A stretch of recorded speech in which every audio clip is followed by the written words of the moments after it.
Good afternoon, Chair Alcott. We are live. Thank you, Sam. We'll wait for everybody to join us.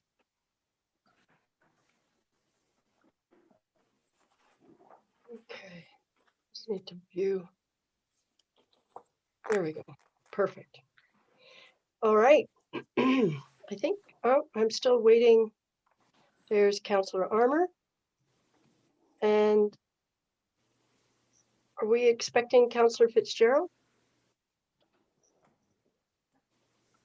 He was at Committee of Adjustment this morning, so maybe. I'm just moving him in now. Okay, perfect. Thanks, Sam. As soon as he's in, we'll start.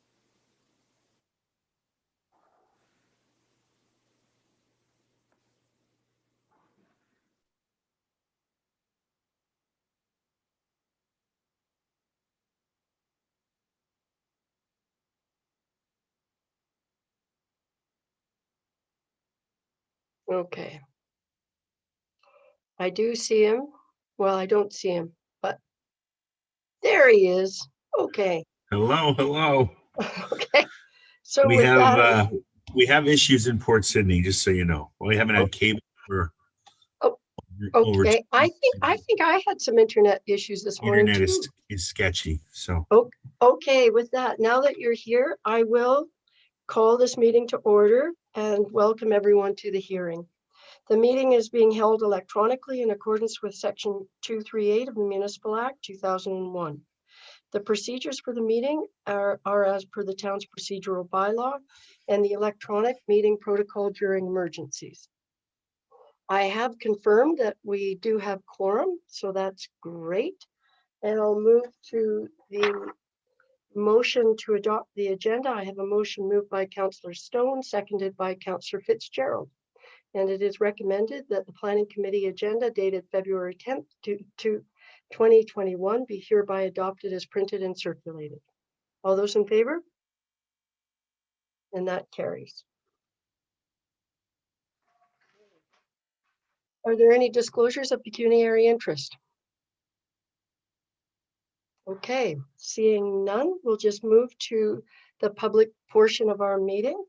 And at this time, I'd like to welcome everyone to the public portion of the meeting to consider applications to amend zoning bylaw 2008-66P pursuant to section 34 of the Planning Act. The procedure of the public meeting will be as follows. A brief explanation of the purpose and effect of the application and any correspondence received to date will be given by staff. The applicant or their representative will be asked to provide any additional comments without repeating the information already outlined by staff. Any members of the public present will then be permitted to ask questions or provide comments respecting those applications. Committee will then have the opportunity to question the applicant, the planner, or anyone giving presentations. Excuse me. Once the public meeting is concluded, the input received and proposed amendments will be considered by committee and council. Any persons making representation are requested to first state their name and mailing address. Please note that presentations are limited to 10 minutes. Please be informed that an appellant must provide an oral submission at the public meeting or written submission prior to the passage of the zoning bylaw. Otherwise, the local planning appeal tribunal may dismiss the appeal. If you wish to be notified of the passage of a zoning bylaw, you must file either with the recording secretary or with the clerk a written request for notification prior to the passage of the proposed zoning bylaw. Each notice of complete application and public meeting included an explanation of the purpose and effect of the proposed amendment, and notice was required to be posted at the subject lands. Notice was therefore considered to have been provided in accordance with the provisions of the Planning Act and applicable sections of the Huntsville Official Plan. So with that, we will now deal with our first application, which is Z01-2021 HT and B01-2021 HT OLAN. And I believe it's over to you, Curtis, Mr. Sabrat. Wonderful. Thank you, Madam Chair. Members of committee and those members of the public with us here today. I'm just going to quickly share my screen. And just before I get started, just to clarify, the consent portion of the application is a delegated approval. So should the zoning be approved, then the consent would be approved subsequently by the Director of Development Services. So the subject property is located at 1235 Old Muskoka Road. The lot is designated rural and zoned rural 1. The proposed amendment would change the zoning on a portion of this lot from a rural 1 zone to a rural residential zone, with an exception to reduce the front yard setback from 12 meters to 8 meters and to reduce the required lot area from 1 hectare to 0.76 hectares, all to permit the creation of one new, rural residential lot. The proposed severed lot would, the proposed severed lot would have an area, again, of approximately 0.76 hectares and 136 meters of frontage on Allensville Road. It can be seen here. The retained lands would have an area of approximately 7.51 hectares and 236 meters of frontage on Old Muskoka Road. According to the policies of the official plan, the rural designation anticipates single detached dwellings located on large lots which front on existing year-round maintained roads, and states that the minimum requirements for new rural residential lots will be 2 hectares in lot area with 134 meters of road frontage. As the severed lot would only have 0.76 hectares, the proposal does not appear to be in keeping with this requirement of the official plan. Constraint mapping indicates that the proposed severed lot contains steep slopes. The official plan generally requires development to be set back from areas exhibiting steep slopes or active areas of erosion, and requires that natural vegetation be substantially retained. Additionally, the plan contains policies that require new lots to have larger area and frontage than typically permitted where areas of steep slopes have been identified.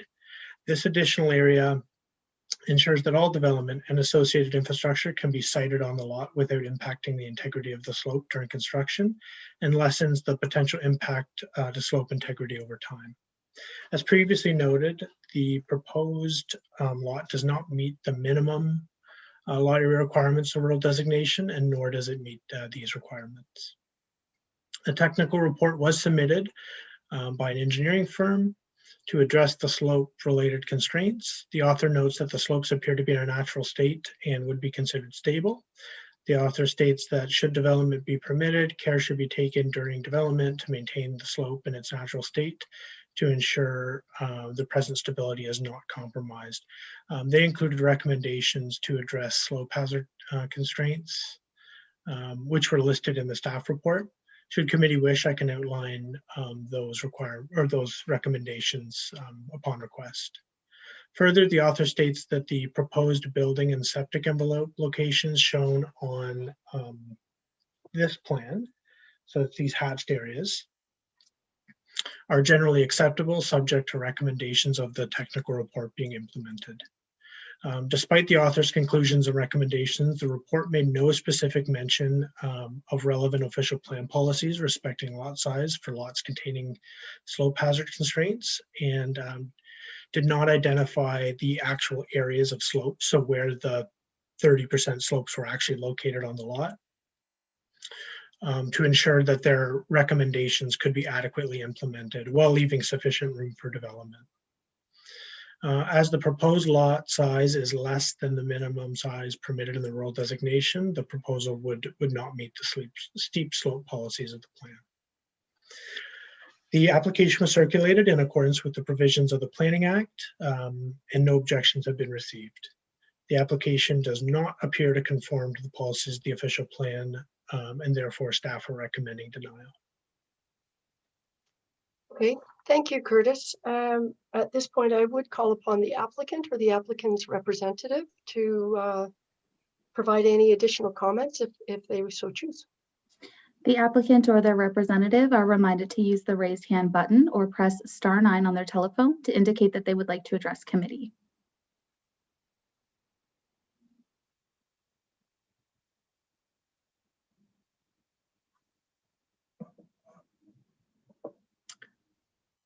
I did have one hand go up, but it's gone. Oh. Okay, I do see one hand raised. Chair Alcott, I will move them into the meeting now. As a reminder, please have your microphone and video, if possible, turned on before you begin speaking, and please confirm your name and mailing address.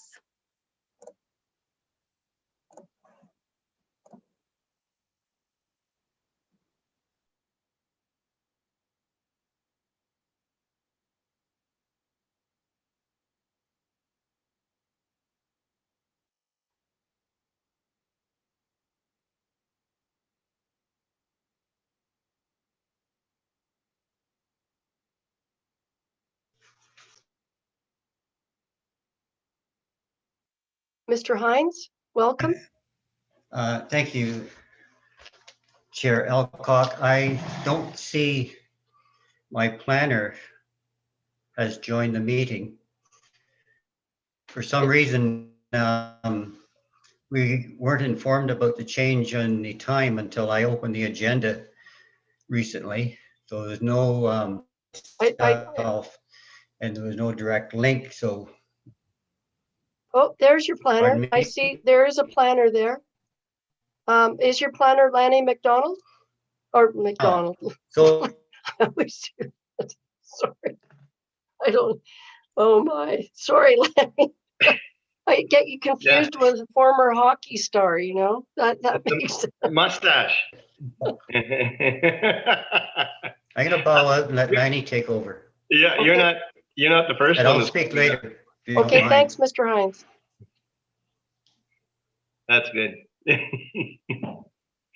Yeah, Lanny Dennis, Wayne Simpson and Associates, 3-76 King William Street, Huntsville, Ontario, P1H24. Represent the owners, and Mr. Hines is assisting with the application as well. Appreciate the efforts and working with staff to bring the application forward. I think by and large, it's a fair and accurate assessment of the proposal by the planner. I do have a slightly different opinion though than staff regarding the application. It seems there's a couple of policies, but one in particular has to do with the lot area of a new lot that's being created in the rural area, having to be 2 hectares, 5 acres in size.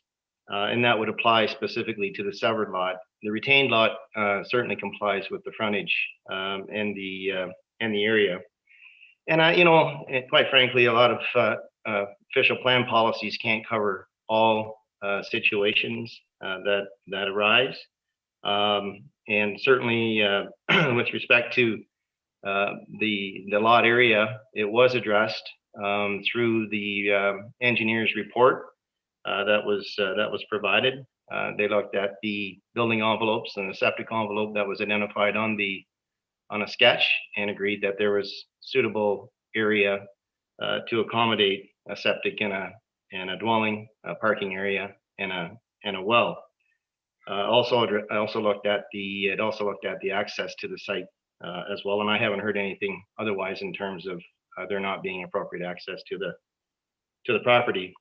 That report by the engineer also addressed the steep slopes, and because there is steep slopes on the site, a report was required. It looked at, and if you go through the policies in the official plan regarding steep slopes, it speaks to retention of vegetation, where there are significant retention of vegetation on steep slopes to maintain its integrity. So that's what's proposed as part of the engineer's report. There was no signs of erosion or unstable soils on the property. There should be no visual impacts. Certainly the dwelling is not located on a steep slope. It's at the bottom of the steep slope. And in fact, if anything, to drive by there, the steep slope would offer a nice backdrop for any dwelling that would be located along Allensville Road. There is a setback from the total slope as well. And they also looked at the grading and drainage of the site as well. Most of this should be or can be dealt with at the building permit stage. He's basically given his thumbs up that the lot can support a dwelling given the lot area and frontage requirement, or lot area and frontage proposed.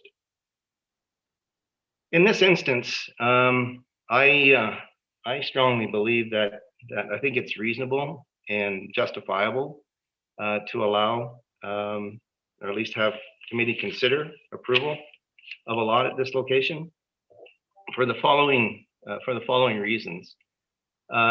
The lot itself right now is rather unusual. It has frontage on Old Muskoka Road and Allensville Road. So this would eliminate that split frontage issue by having one lot oriented towards Allensville Road and the other one with access off Old Muskoka Road. And to really understand the lot, there is a steep slope, and that steep slope basically separates the proposed severed lot from the balance of the retained lot. So there's actually some physical characteristic that separates the two lots. You have one side of the lot functioning towards Allensville and the other side Old Muskoka Road. The rear lot line shown on the sketch that Curtis had up on the screen matches the existing rear lot lines of the existing lot pattern in the immediate area. So to me, following the top of the slope would follow the back of the lot lines and make it a real good definition for the rear lot line of the new lot. The proposed lot size, being 1.9 acres in size, is actually larger than 3 other lots already along Allensville Road, and meets the average lot size of the 5 lots that are along Allensville Road, and certainly much larger than the housing development, if you will, the park, Allensville Park, immediately across the road on the opposite side of Allensville Road.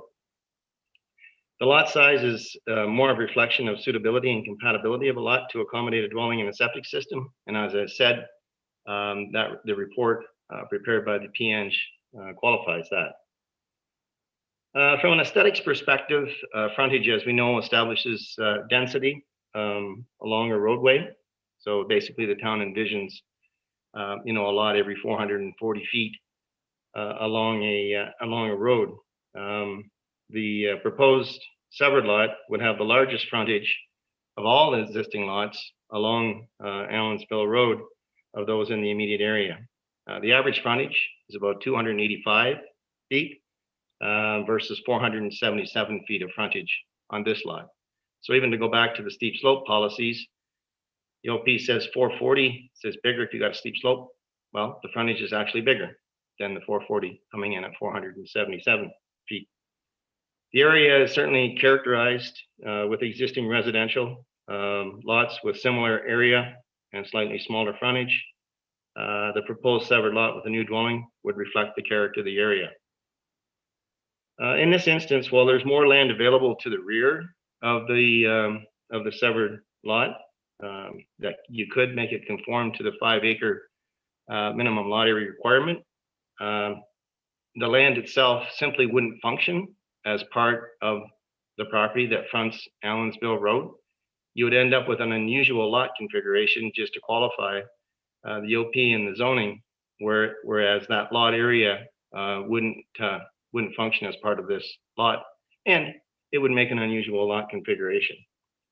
So I think the site can be serviced.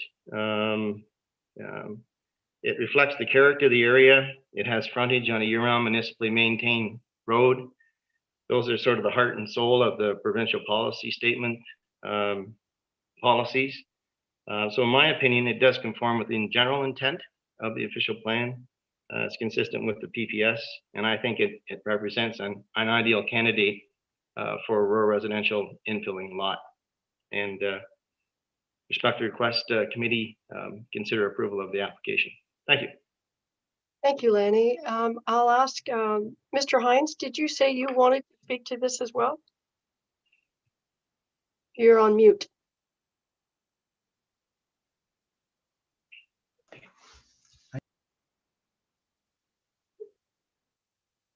You're still on mute.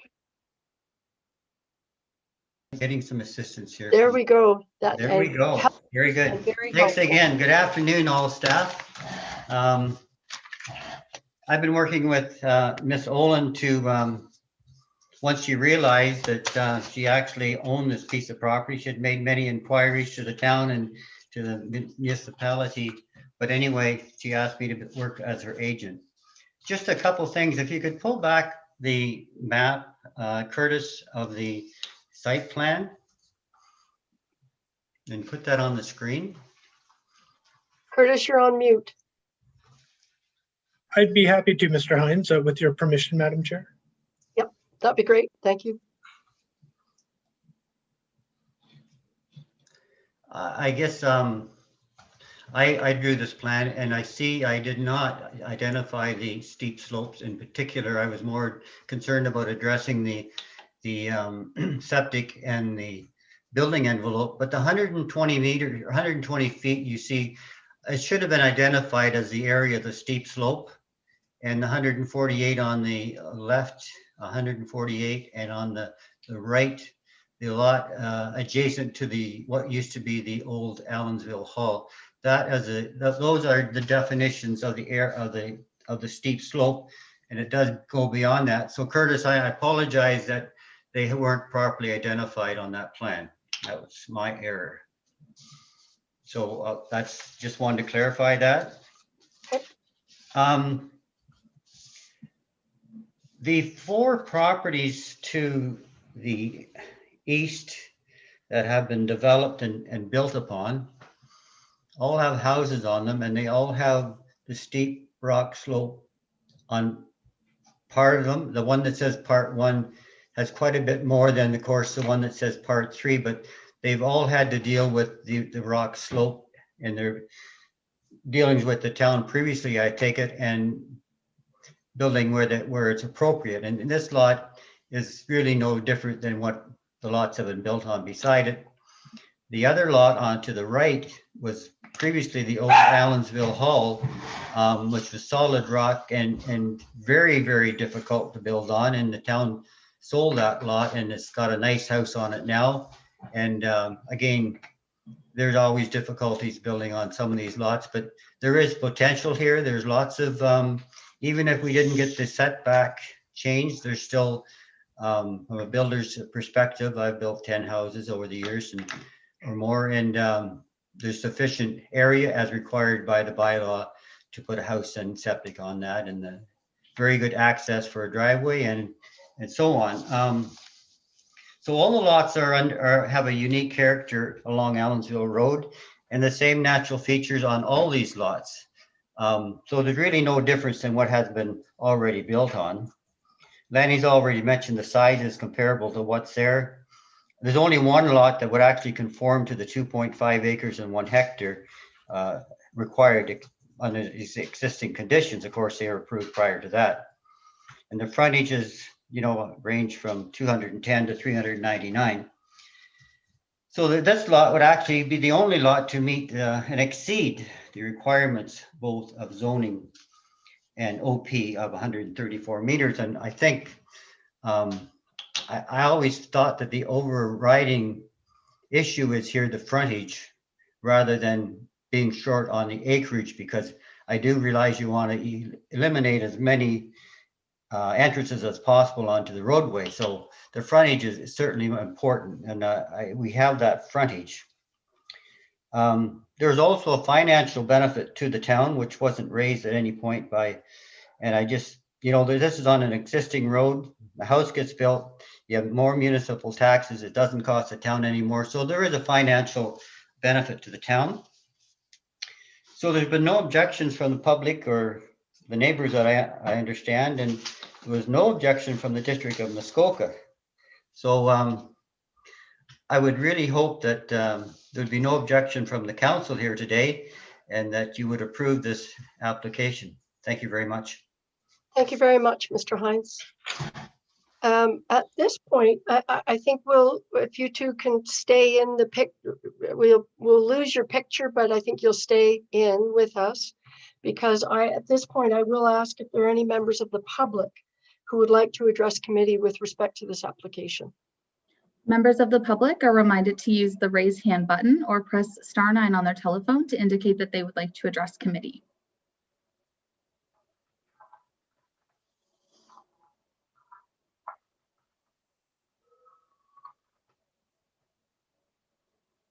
Chair Alcott, I can confirm there are no hands raised. Okay, thanks very much, Samantha. So at this point, before I turn it over to committee for questions, I would like to read the motion that we have on the floor. That is moved by Councillor Wiebe, seconded by Councillor Fitzgerald. It is recommended that Planning Committee deny zoning bylaw amendment Z01 2021 HT, changing the zoning from a rural 1 zone to a rural residential zone with an exception to reduce the front yard setback from 12 meters to 8 meters and to reduce the required lot area from 1 hectare to 0.76 hectares, all to permit the creation of 1 new rural residential lot. So I just wanted to get that up, and I apologize that I didn't give Julie more time to put that up on the screen. I was told to do that, and I apologize I didn't. So with that, I am going to ask committee members if they have questions of staff or the applicant with regard to this application. Yes, Councillor Wiebe. Thank you, Chair Alcock. Curtis, would you describe the neighboring lot that abuts it directly as being sharing the equal steep slope? Curtis? Thank you, Madam Chair. Perhaps I can best illustrate it by sharing my screen again with your permission, Madam Chair. Yes. There's some site photos here. There are absolutely steep slopes. It seems to be most severe on this property, but absolutely there are steep slopes on the adjacent lot as well. Hopefully you can see it here. So this would be standing on Allensville Road facing towards Highway 11. So it would be this Right. lot. So, but we're looking at the proposed lot though, right? Curtis? Yeah, this is sort of the edge of the proposed lot, somewhere in this general area, I believe. And then you can see the house and Right. and some of the slopes in the background of the adjacent lot. And the application is for a proposed setback of 8 meters. That's correct, Madam Chair. Okay. My apologies, Councillor Wiebe, I butt in there. So do you have a follow-up? No, that's great. Thanks. Okay. Nope. I can't see if perfect. Are there other questions from committee or comments?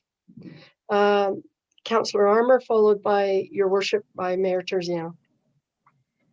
Thank you, Chair Alcock. Curtis, can you bring up the picture that Mr. Hines drew of where the building envelope and the septic system are?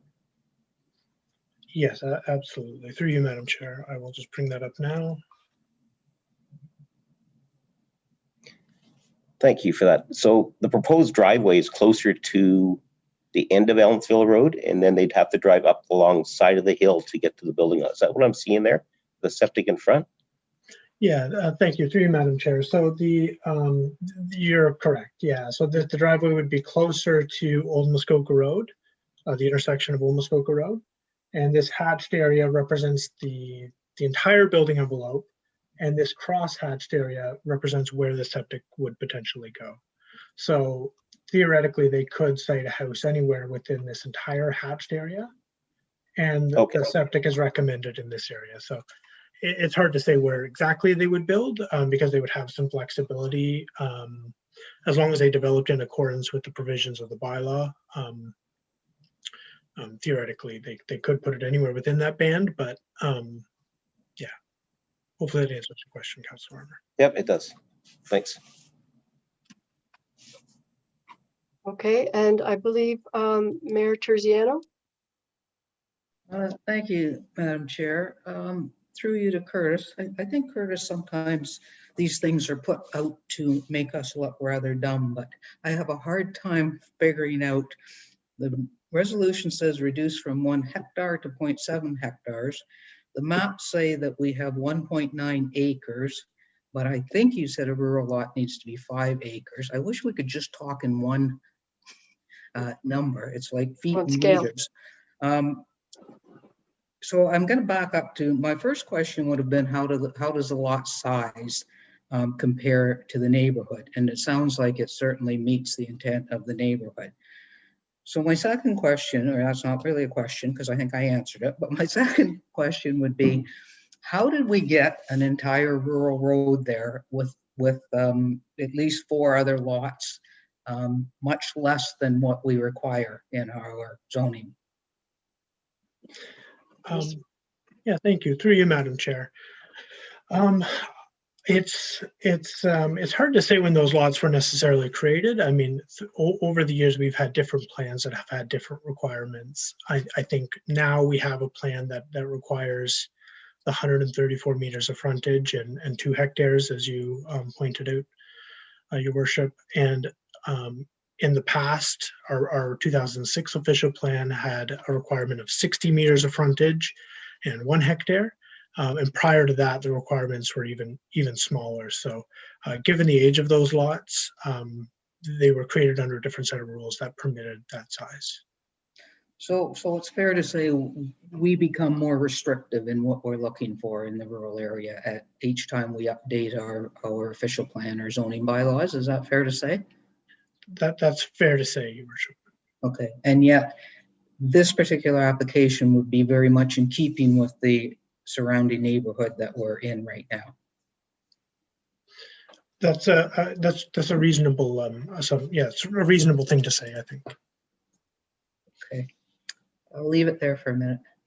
Okay, and I believe Councillor Fitzgerald had his hand up. Thank you, Chair Alcock. I tend to agree with Mr. Dennis and Mr. Hines that it seems to be fitting with the neighborhood. And that being said, I think if there's room for personal services, septic and water to be accommodated on the property, then I think this is a developable lot, which seems to be becoming harder to find. And we're experiencing some growth, and I think this is not something that's irresponsible or in total disregard of the OP or the PPS. So I would say that I would make a motion to approve this application. Thank you for that, Councillor Fitzgerald. I just have a quick question since I think everybody's had an opportunity. I believe, Mr. Dennis, you made reference to the engineer's report, definitely referenced the steep slope and the workaround with respect to that, right? So, and that was one of the significant issues in your report, Curtis. So I just want clarification that I understand that correctly. Yes, through you, Madam Chair. The engineer's report absolutely addressed the steep slopes, talking about that it was currently stable and that through the recommendations, it could be developed. Staff, we do have a concern. I mean, if committee were to approve the application, we would just need clarification as to where those steep slopes are located so we could implement the recommendations of the engineer's report. And the reason for that is they included some recommendations that require the maintenance of vegetation abutting the toe of the slope and limiting disturbance within a distance of the toe of the slope. So we would just need further clarification. If the committee is leaning towards approval, we could potentially seek that through the consent approval. But if you'd indulge me, Madam Chair, I'm just gonna just want to reiterate it one more time, just food for thought. I think we've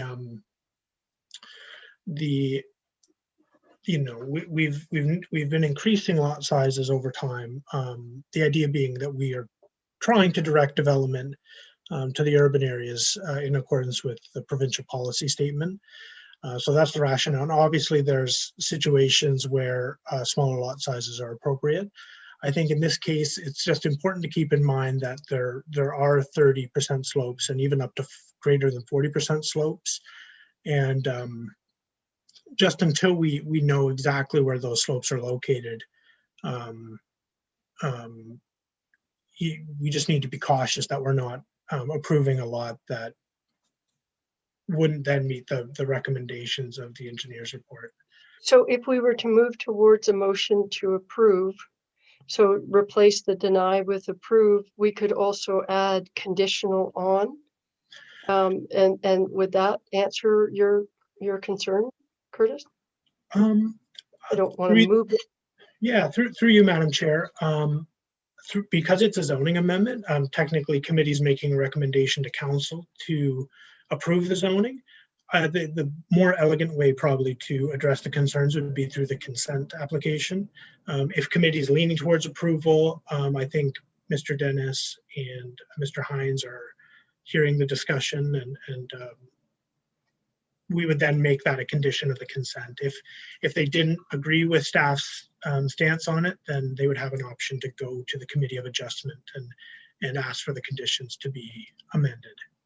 So could I ask then, given Councillor Fitzgerald's request that he's ready to put a motion forward, could you and Julie prepare a motion to reflect his request? And we'll give you a minute or two to do that. Thank you, Madam Chair. Perhaps Mayor Terziano has her hand up, so maybe I've. Thank you, Madam Chair. I would just like to know that we're not approving something that you're still waiting for additional information to determine whether this truly is a buildable lot. I mean, I would not probably. I would not deny the application today, but I might consider deferral for a month until you have the required amount of information before actually approving it. Maybe that is a good approach. Curtis, I saw your head nod, so maybe that's a better approach. And thank you, and thank you, Madam Chair. And to clarify, so there's sort of it's sort of a gray area because we obviously have the engineering report saying that those building envelopes are suitable, but they haven't identified where those 30% slopes are. So, I mean, you know, if they got a survey done verifying where the slopes are, that could be subject to change. So I treat the sketch as being a bit more general. So that's where my concern is coming in. I think if Mr. Dennis and Mr. Hines are willing to defer just to provide that information, then that might put us all at ease. So I will ask, I noticed Councillor Fitzgerald's head was nodding, so I will ask Mr. Dennis and Mr. Hines if that would be acceptable to them, because at least it keeps the, you know, the application alive. Well, yeah, I guess if planning committee is leaning in that direction, but I was thinking, and do I have time to have a little say?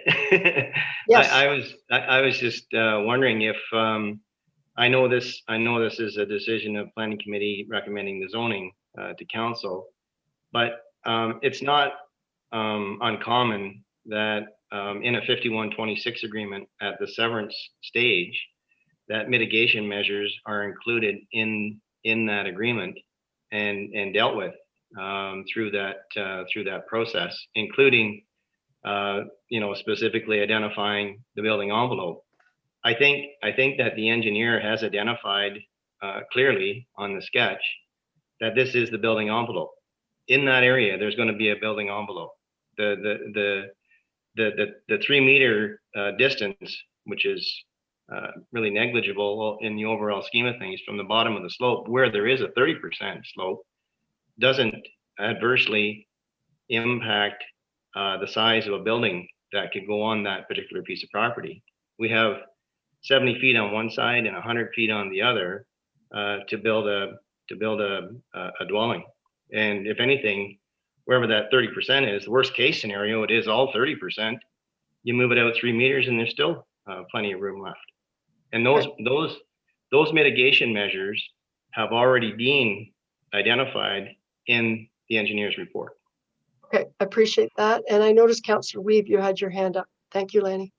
Yeah, thank you, Chair Alcock. I'm wondering if, Curtis, you could speak to the setback, what would be the future setback from the road for a dwelling? Because I'd be a little bit uneasy about approving a building lot that's set up for failure in a way where they couldn't build unless they were much closer to the road, and that would be a whole new process. So, I mean, judging by the photos, it seemed like the natural choice would be to come closer to the road. So I wonder if, Curtis, you can speak to where you imagine you would have to site a building in order to comply with what the zoning is currently, and then how that fits on that.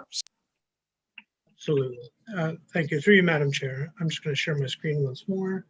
I think it's easiest to look at the photos just to try to get a sense of it. So Mr. Dennis and Mr. Hines are correct. And I think they're the sketch with the hatched areas reflect the ideal spot to generally put a building. So I don't dispute that. And the zoning amendment recommendation would include a reduction of the front yard from 12 meters to 8 meters to allow them to build closer to the road. Obviously, septics can be closer still.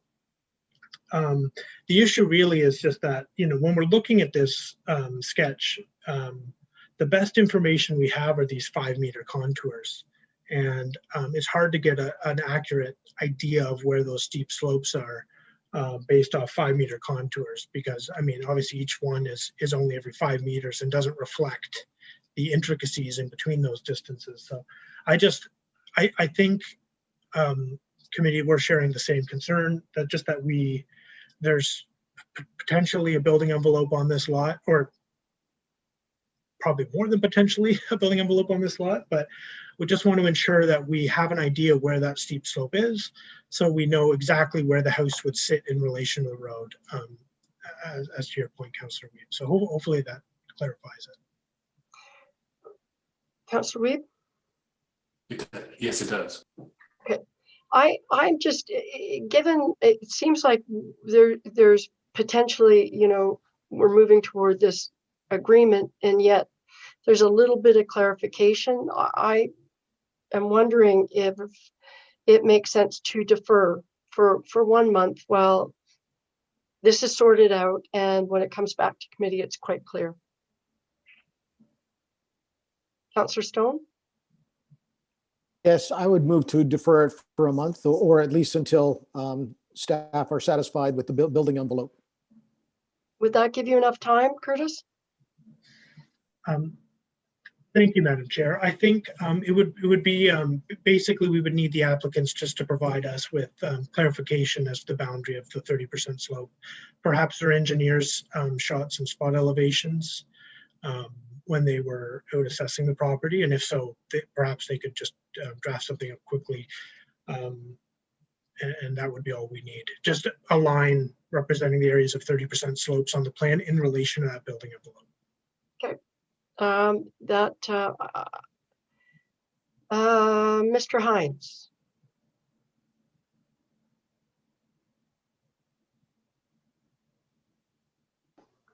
Yeah, just go back to that plan again. I don't, I mean, I'm not going to belabor this too long. Good. If you can pull that picture up again. Yeah. So ideally, at the extreme, where the proposed entrance is, at the extreme end there's actually an old road, it looks like it, that came across on that elevation of 295. Yes. And it sort of runs across the foot of the hill and on down. So somewhere I put the proposed entrance there because it's good access at that point to get up on that bit of a plateau. Of course, the best building site from a builder's perspective is the left end of the property, where there's 100 feet from the toe of the slope. And there's a fairly good plateau in there. I mean, obviously, I don't think you wouldn't have to blast or anything, but that's basically where the best building site and the septic is. But of course, you can build anywhere depending on if you're building a tiny house or whatever. But I don't have a problem if deferring it for a month, and we can confirm the 30% slopes, and and move forward. Okay, I appreciate that, your comments very much. Thank you. Thank you. All right, so I do believe you have a motion, Councillor Stone, you've moved a motion to defer. That's correct. I think I can just call the question for that. Can't I? Do I need a seconder for that? No? All right. Councillor Fitzgerald. All right, you're second. If I need a seconder, you're willing to second. Thank you. Julia, I'm waiting for Julie to pop up on the screen and tell me. Anyway, I'm going to call the question. All those in favor? Okay, thank you very much. Julie, did you want to add something there? Oh, thank you, Madam Chair. I was just actually trying to confirm if we would have to do the motion to postpone, if I should share that on the screen or not. We just did it. Yeah, Oh, I that's see. right. I didn't read a motion to postpone, but Councillor Stone did. He was very specific when he said that. So is Okay. that, are we good with that? Because that's, I think Councillor Stone was very good. A motion to postpone for, we didn't specifically say the 1 month, but I know Mr. Hines agreed that seemed to be okay. And Curtis, that was all right with you. So we could put a date in there 1 month. Okay, thank you. Thanks, Julie. Thank you. And thank you, Councillor Stone, for being so specific. All right. Thank you, Mr. Hines and Mr. Dennis. We are moving on to our second item, and that is Z02-2021 HT and B02-04-2021 HT Mattice. And over to you, Curtis. Thank you, Madam Chair. The subject property is located at 270 Golf Course Road. The lot is designated urban residential and zoned residential 1. The applicant is proposing to change the zoning from a rural 1 zone to a rural rural 1 zone to a rural residential zone to permit the creation of 3 new residential lots. A zoning amendment is necessary as the proposed severed lots would have an area of 1 hectare, whereas the area requirement of the RU1 zone is 4 hectares. And just to clarify, the R1 zone does permit a minimum area of 1 hectare. The severed lots would each have an area of approximately 1 hectare and 122 meters of frontage on Golf Course Road. The retained lands would have an area of approximately 4.7 hectares and 122 meters of frontage on Golf Course Road. The subject lands are included in the urban residential designation of the town's urban area in a location where municipal services are not yet available, called a future service area. Within the Huntsville official plan, development is to proceed, or is typically to proceed on full municipal services. However, in the future service area where both municipal water and sewer services will eventually be extended, some inbuilt development is permitted. That can proceed on private services, subject to certain tests being met. In this case, the proposal has been designed to meet the required tests. Like my previous presentation, I have all those tests available should committee wish for me to outline those. Just please ask if you do. Constraint mapping indicates that a portion of the property contains deer wintering area. The official plan states that development within identified deer wintering areas will be located and occur in such a way that coniferous vegetation required for shelter and food is conserved. To address this constraint, staff have recommended that the approval of the consent application be conditional on a favorable deer wintering habitat assessment being submitted and any conclusions and recommendations being implemented through a 5126 agreement with the town. So the application was circulated in accordance with the provisions of the Planning Act. No objections have been received. The application appears to conform to the policies of the official plan, and therefore staff are recommending approval. Thank you, Curtis. At this point, I would call upon the applicant or the applicant's representative. to provide any additional comments if they so choose. The applicant or their representative are reminded to use the raised hand button or press *9 on their telephone to indicate that they would like to address committee.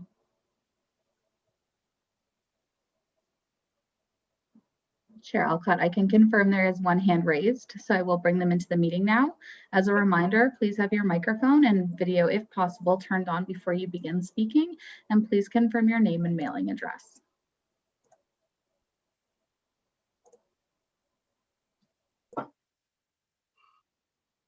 I thought we had a special guest for this one. Well, Madam wait Chair. wait a minute. I think there's been a mistake. Your worship, members of council, it's awesome to see you again so quickly too. This is becoming an annual tradition to play planning consultant. My friends in the planning consultancy world are going to be annoyed with me here.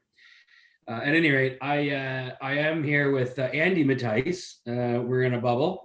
And he is actually the applicant, and I'm helping him out because he doesn't speak planning.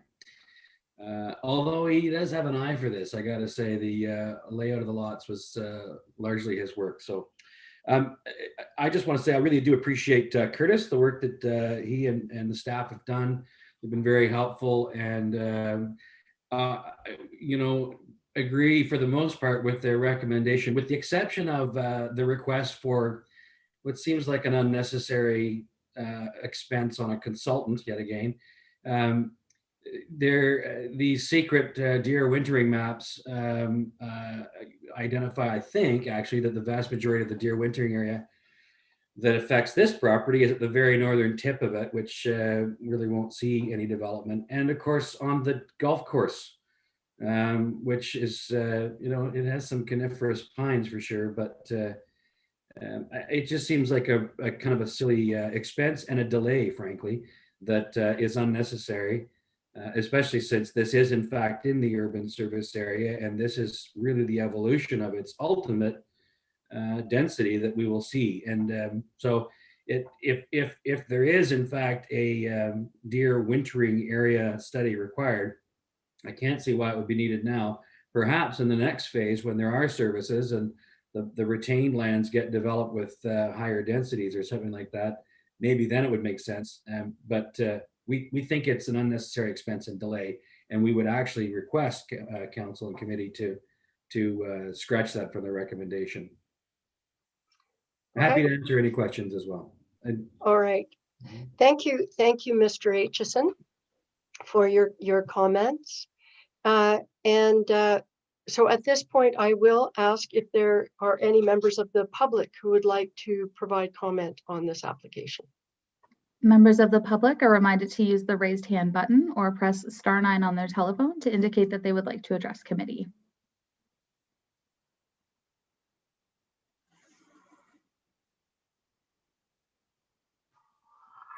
Chair Alcott, I can confirm there are no hands raised.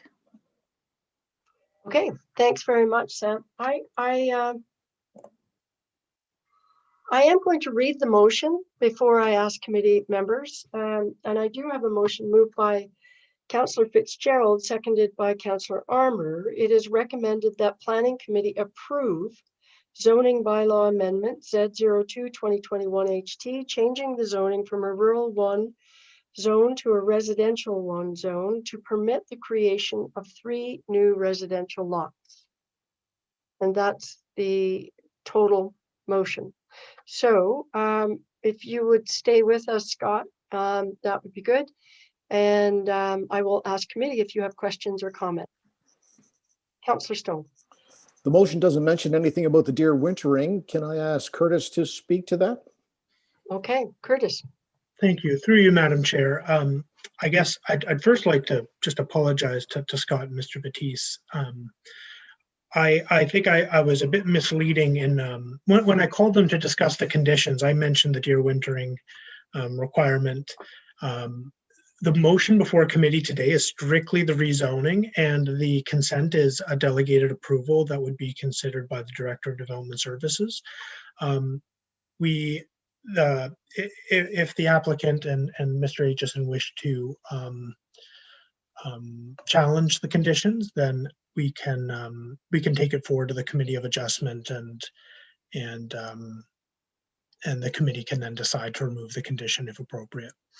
The way it'll all pan out, the appeal period for the zoning would start after the 22nd, the council meeting on the 22nd. So there's still time to, I mean, basically the appeal periods for both would end up being pretty close anyways.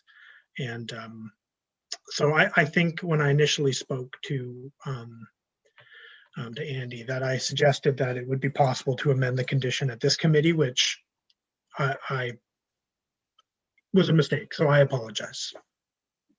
So I understand this correctly. All we're doing is approving the zoning. And ostensibly, even though the deer wintering was discussed in your briefing note, we're not commenting on that at all. Is that then it's left in your hands, Curtis, as to discussion with the applicant? Yes, thank you, Madam Chair.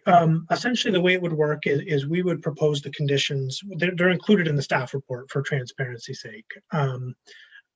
Obviously, we've heard the objections. I'm happy to, probably what I will do is follow up with Mr. Aitchison and Mr. Matisse and discuss the requirement further. And then if needed, we will schedule it for the next Committee of Adjustment meeting. Okay, I'm seeing a question from Mr. Aitchison, I think with respect to this.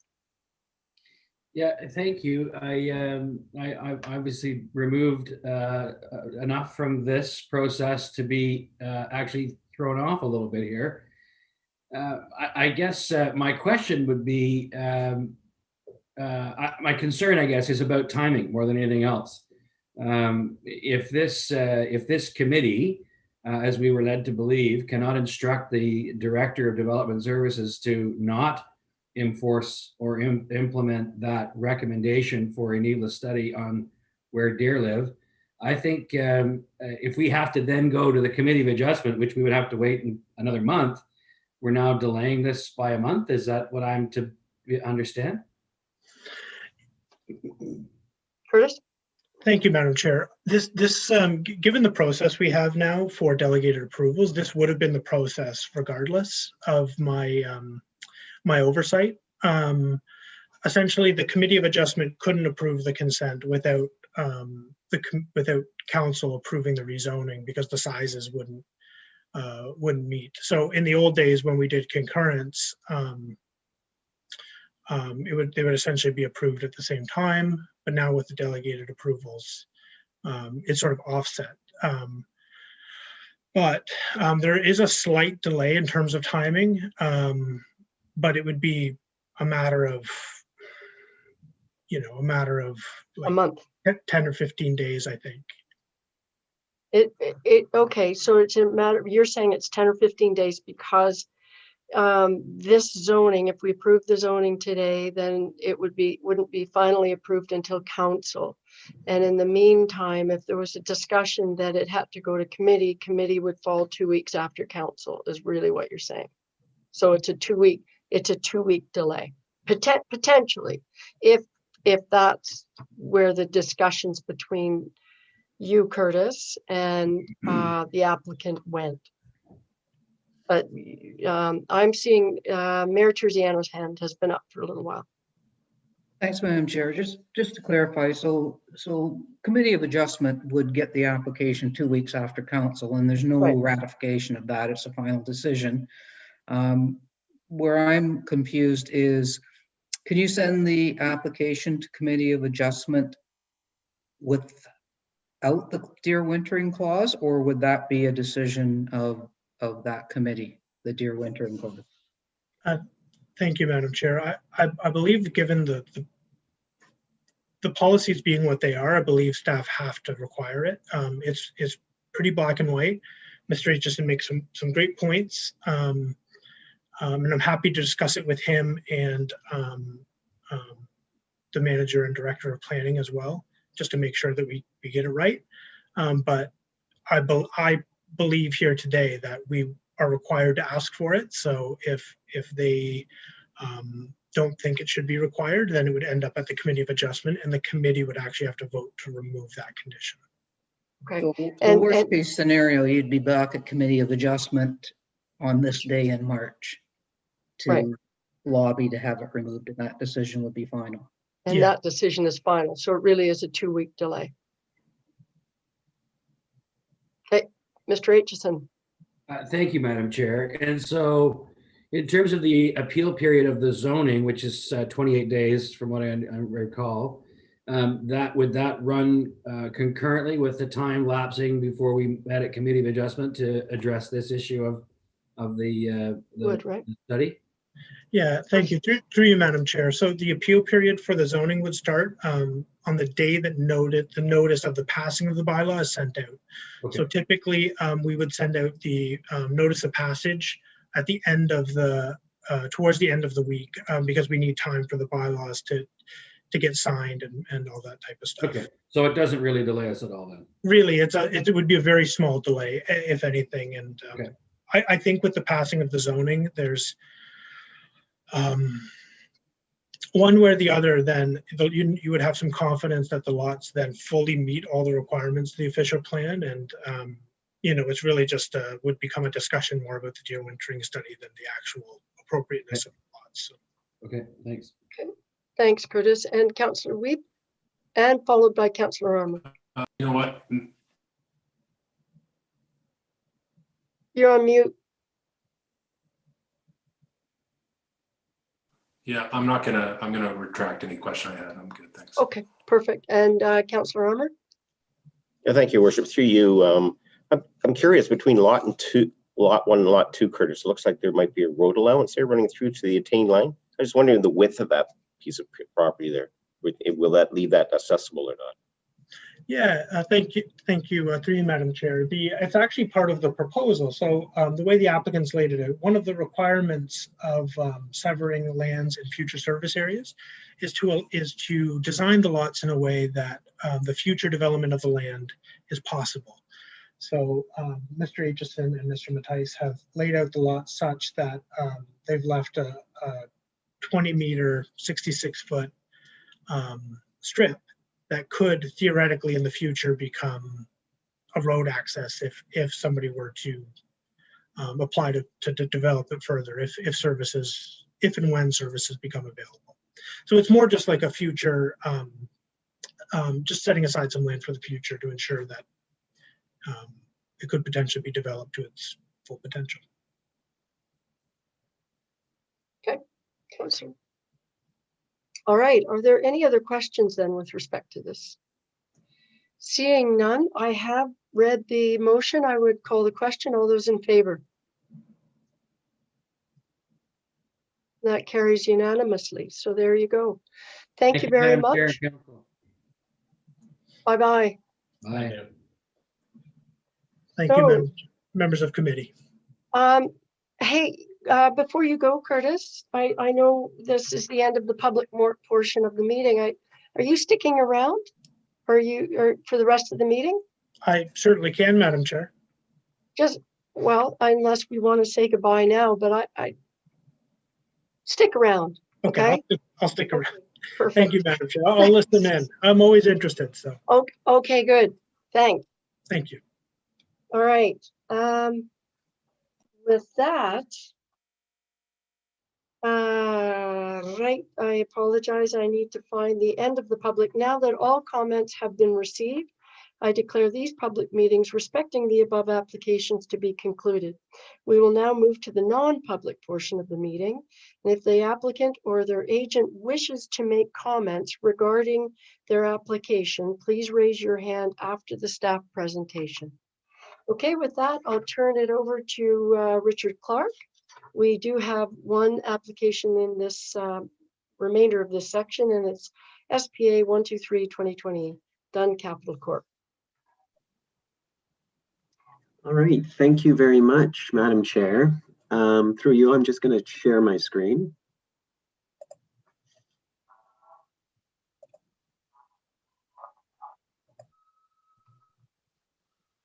I'm wondering if you could confirm that you can see that? Yes, I can see it. Okay, fantastic. So through you, Madam Chair, the subject property is located at 295 Highway 60. The lot has an approximate area of 2 hectares, an approximate frontage of 158 meters on Ferry Lake, and approximately 155 meters on Highway 60. The lot is designated urban shoreline residential in the official plan and is zoned residential 4 with a special exception 045, did I say that right? 0454 in our zoning bylaw. The proposal is to amend an existing site plan agreement to permit construction of a 53-unit condominium development consisting of 4 3-story multi-dwelling residential buildings. Oops. The plan was, this plan shown here would amend the, or the application would amend the existing site plan, which dates back to 1988, and also showed a 4-unit or 4-building, 3-story multi-residential building development, occupying nearly the identical footprint, but for 49 units rather than 53. The current proposal carries forward the proposed entrance at Highway 60 and the proposed realignment of Crescent Bay along the western, Crescent Bay Lane along the western boundary of the development. And this is the existing site plan from the existing site plan agreement that I referred to that was dated 1988. And you can see the entrance to Highway 60 in the same location, the realignment of Crescent Bay along the western boundary, and the 4 multi-residential buildings. One of the differences, or sorry, updates that this applicant is proposing is you can see that there are various garages throughout the property, and those are being consolidated into one structure that's located on the eastern boundary of the development. And they're also proposing to improve the landscaping along the shoreline. And perhaps most importantly, their current proposal no longer proposes lake filling of Ferry Lake. This is the landscape plan that was submitted.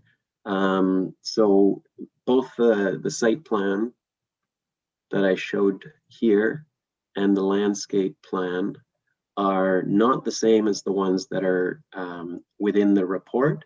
These are the ones that I sent to committee just yesterday.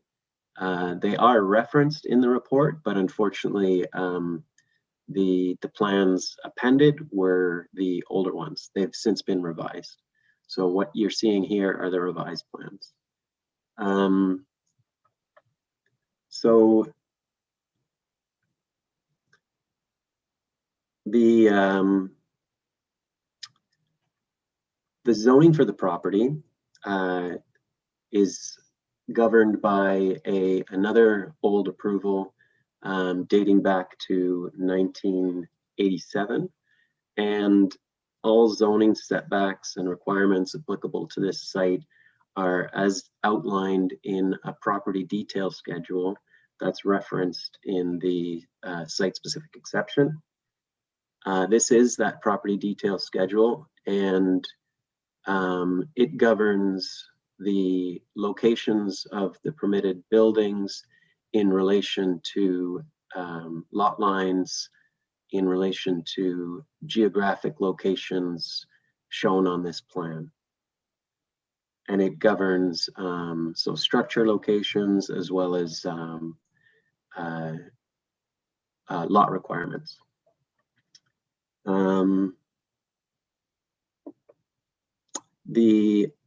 Notwithstanding the fact that building and structures will encroach within typically required shoreline buffers and setbacks, which is permitted in the property detail schedule, the proponent has worked to provide greater vegetation retention and enhancement across the remainder of the shoreline to establish a more functional shoreline buffer where possible. So this is the rendering that was included in the report. And it was also the one submitted with the amendment application. And through discussions with staff, consultation with staff, the proponent has worked on their design to look at vegetation, as I said, vegetation and retention and enhancement along the shoreline area. So this is the an amended rendering that just shows what's depicted on that revised landscape plan, just for visualization purposes. So the proposed use conforms with the R4 zoning permissions and complies generally with the applicable site-specific and general provisions of the zoning bylaw. However, changes to the plans and supplemental technical information will be needed prior to final approval.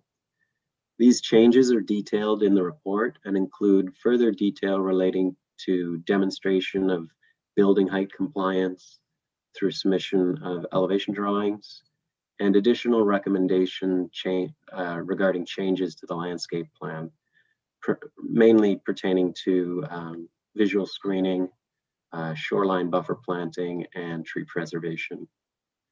The site plan will also potentially need to be revised to address any revisions requested by relevant review agencies. With respect to stormwater management and construction mitigation, a peer review of the stormwater management report was conducted. The report was deemed appropriate following resubmission to address the peer reviewer's comments. And the peer reviewer noted that an environmental compliance approval application should be submitted to the Ministry of Environment, Conservation and Parks to authorize those stormwater management works. Comments have been received from the District of Muskoka Engineering and Public Works Department, indicating they had no major concerns. These comments provided information relating to the servicing requirements, permits, and related agreements. And they also requested an easement be provided for the existing and proposed municipal services shown on the engineering plans. A traffic impact study was submitted to address town OP requirements relating to traffic accommodation for new development and building and land use permit requirements of the Ministry of Transportation. This study was reviewed by and approved by the Ministry of Transportation, who is the authority with jurisdiction over traffic movement and access matters involving Highway 60. Conditions of approval relating to this site plan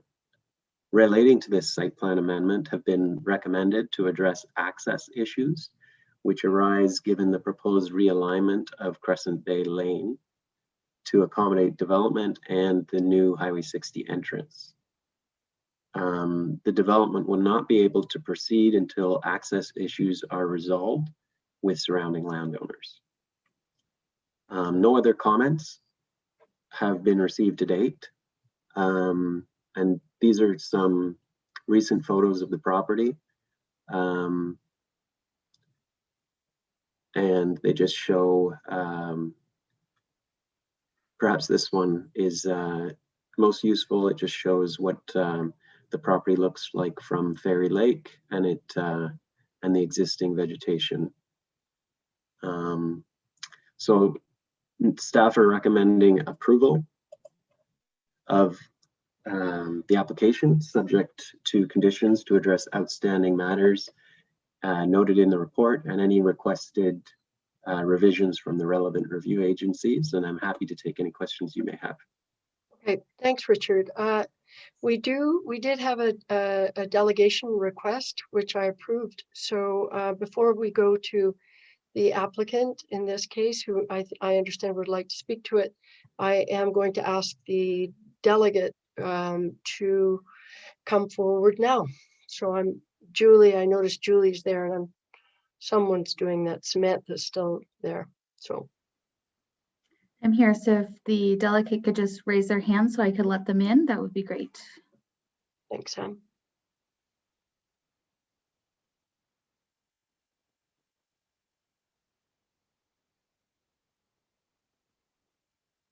Not seeing any hands go up here, Chair Alcott. Okay.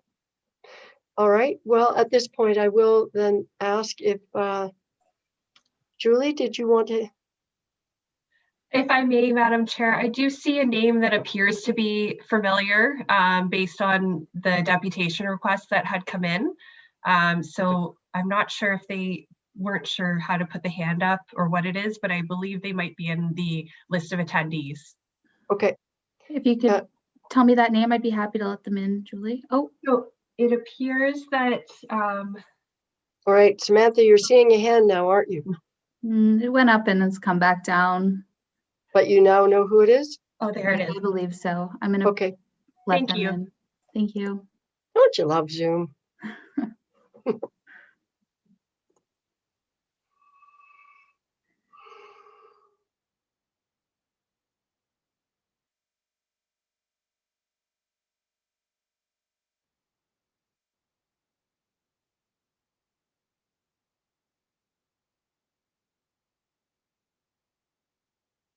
Okay, where?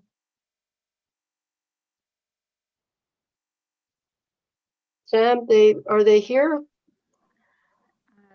They were let in. It looks like they've actually removed themselves. Okay. And they're no longer in my list of attendees. So all right. I spoke too soon. They are back. So I'm gonna let them in one more time. So as a reminder, if you could please just turn on your camera and unmute your microphone and identify yourself with your name and mailing address before you begin speaking.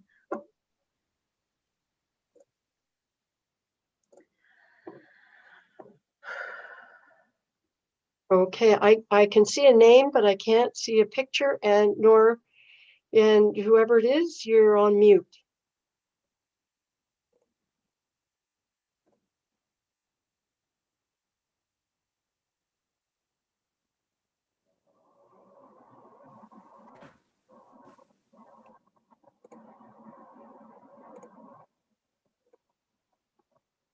Sam, is there any way we can help them with any of this, or is that?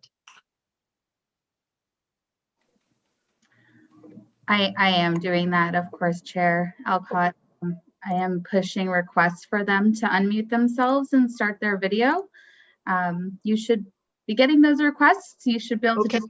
I'm seeing someone now, and they look like they're unmuted. Aha! Is that okay? We see you. And we can hear you and see you both. You can hear us too.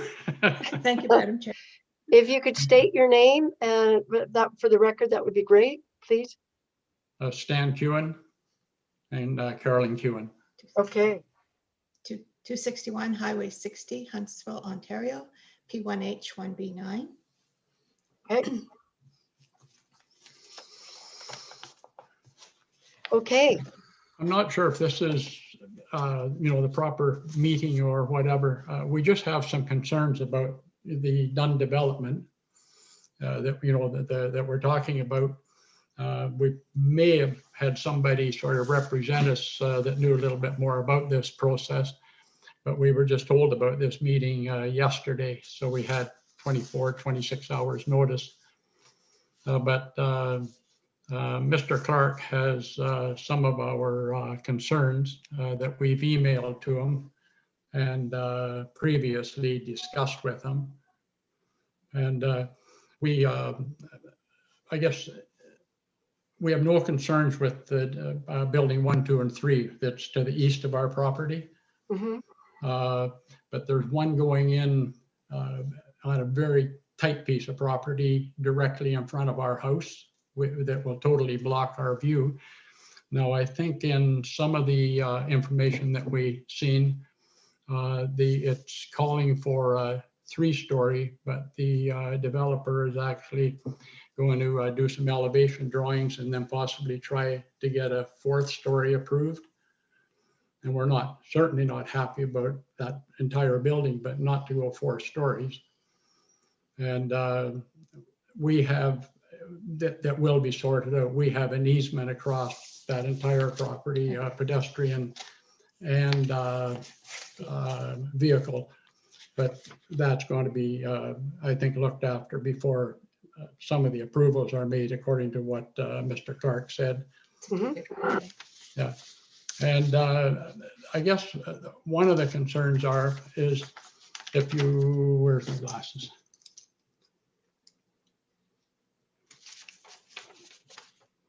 Attachment number 3 on the package that we received yesterday, we got that? On attachment number 3, which is the 1988 approved site plan. Mhm. You can see my property line on there. Now, if I extend my property line in a straight line down, say, to Ferry Lake,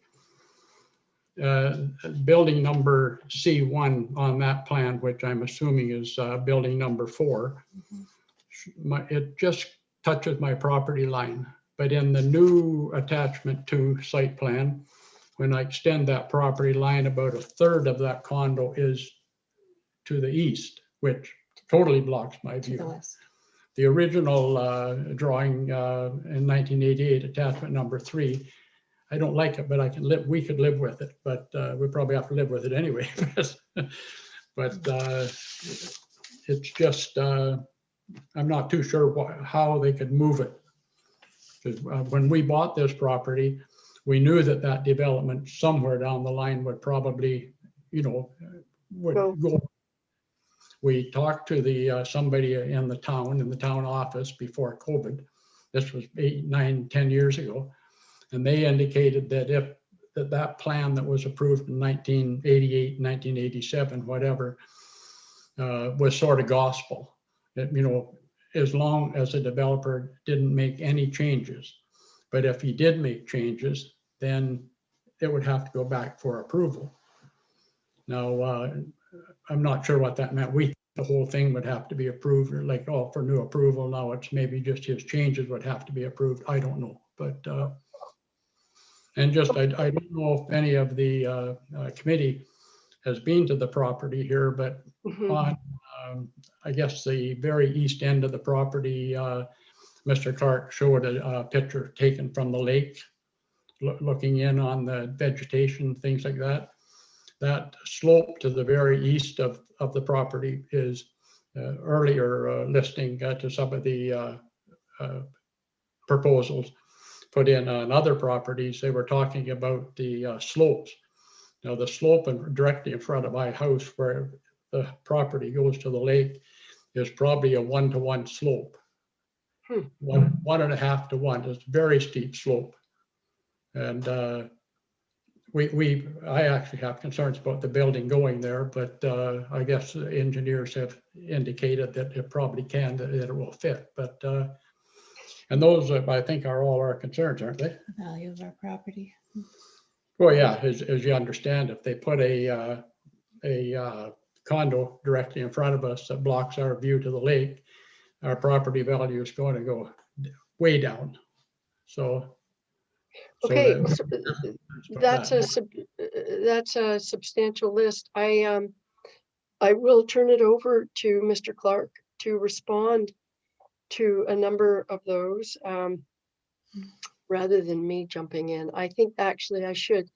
But the primary concern, as I understand it, is that you could have lived with the earlier version. And the newer version that we've got, there's been a substantial shift in one of the buildings. And so Yeah. that is I sort don't of have how, anything to scale, you know, Right. like any drawing we have, they're extremely hard to read because they're so small.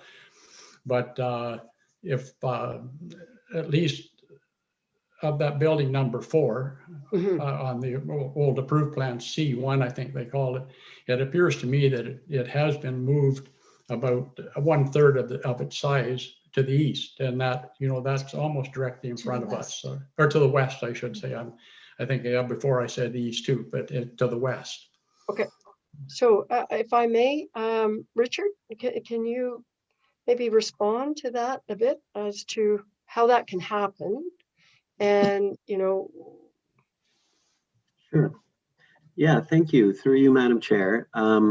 So welcome to our deputation here. Thanks for sharing your views.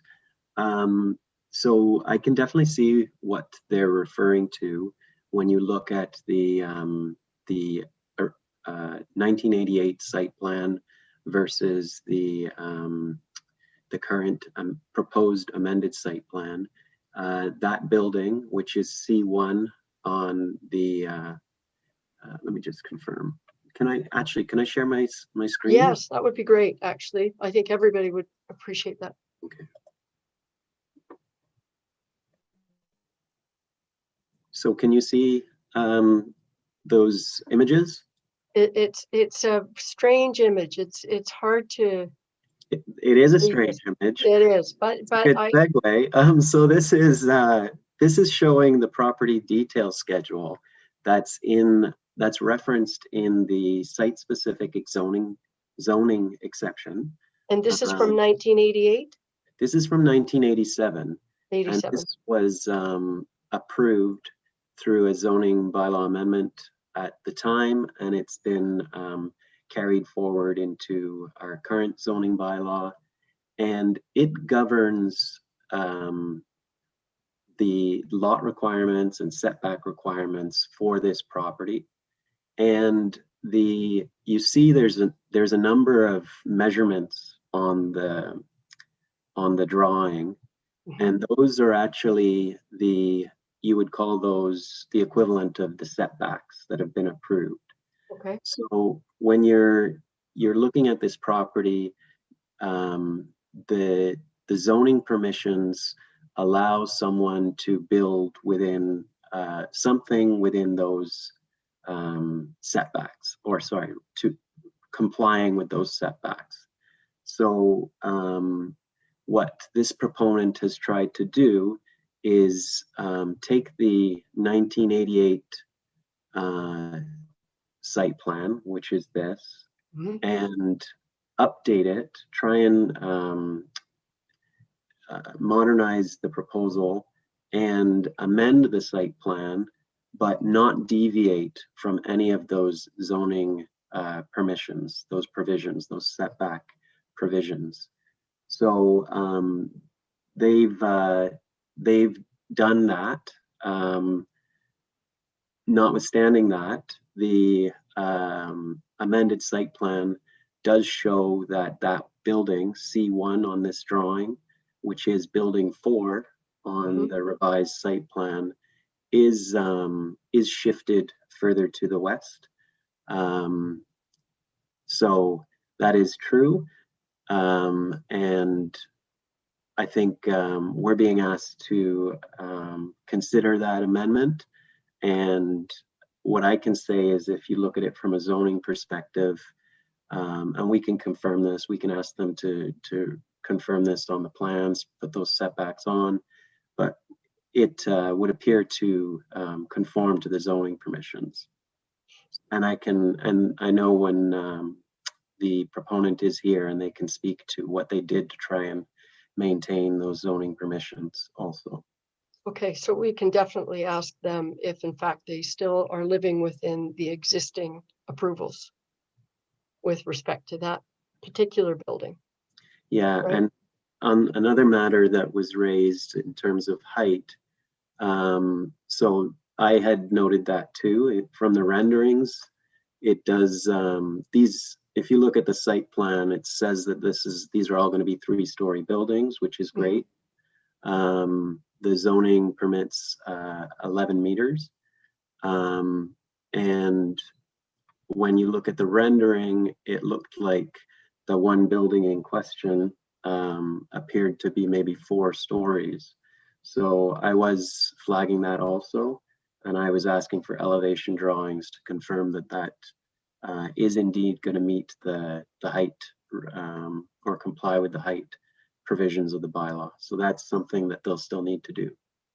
And if it doesn't, then they would be before this committee for a zoning bylaw amendment. Right, but at this point, they're not before the committee. So at this point, they need to comply with the 11-meter That's right. height, right? Yeah, and they say they are. So maybe that's another question for them is what's the actual plan there? Okay, so that's helpful. Thank you. I think those were your 2 main concerns. Yes? You are on mute. Sorry.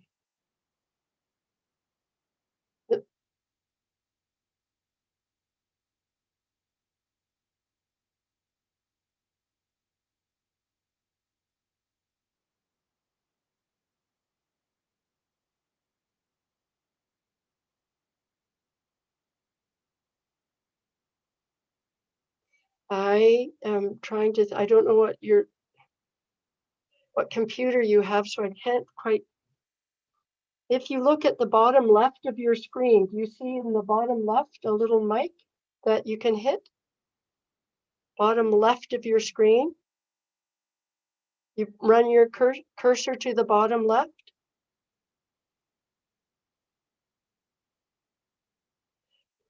Well, what we can do while you're looking for your mute, because we can't hear you, I think at this point, there you got it. You got it. Okay. All right. I'm new to Zoom. Nope, that's okay. That's all right. So my other concern was that the deeded right of way that we have across their property has to be settled before which was a condition, as Mr. Clark pointed out, that was a condition of the approval. Yes. So we have your concerns and very much appreciated. So at this point, we also have the applicant here. And so I think I'd like to call them in at this point. And I'm sure we'll follow up with the issues that you have raised. Thank you. Thank you. Thank you. I am going to ask Sam thank you. Great. Thank you, Chair. I do see one hand raised, so I will move that person into the meeting now. As a reminder, please have your microphone and video, if possible, turned on before you begin speaking, and please confirm your name and mailing address.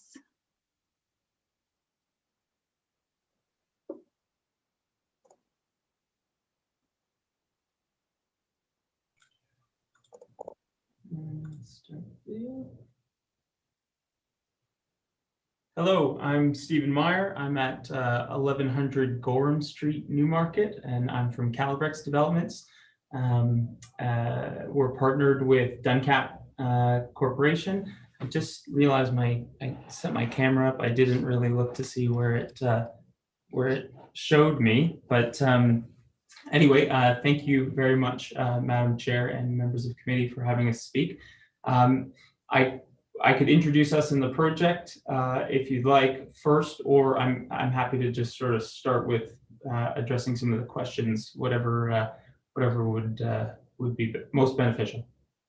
If you'd like to just quickly introduce yourselves, that's okay. But mostly we're interested in the project. So yeah, and in the answers to the questions, right? So exactly. For sure, thank you very much, Madam Chair. My name is Stephen Meyer. As I said, I'm the Director of Development at Calibrex, and I'm actually joined on this call by my counterpart, Mr. Ken Hale from Dunn Capital Corporation. Our firms are partnered together, and we represent our project, which is Crescent Bay Club on Crescent Bay Lane, Highway 60, and on Ferry Lake.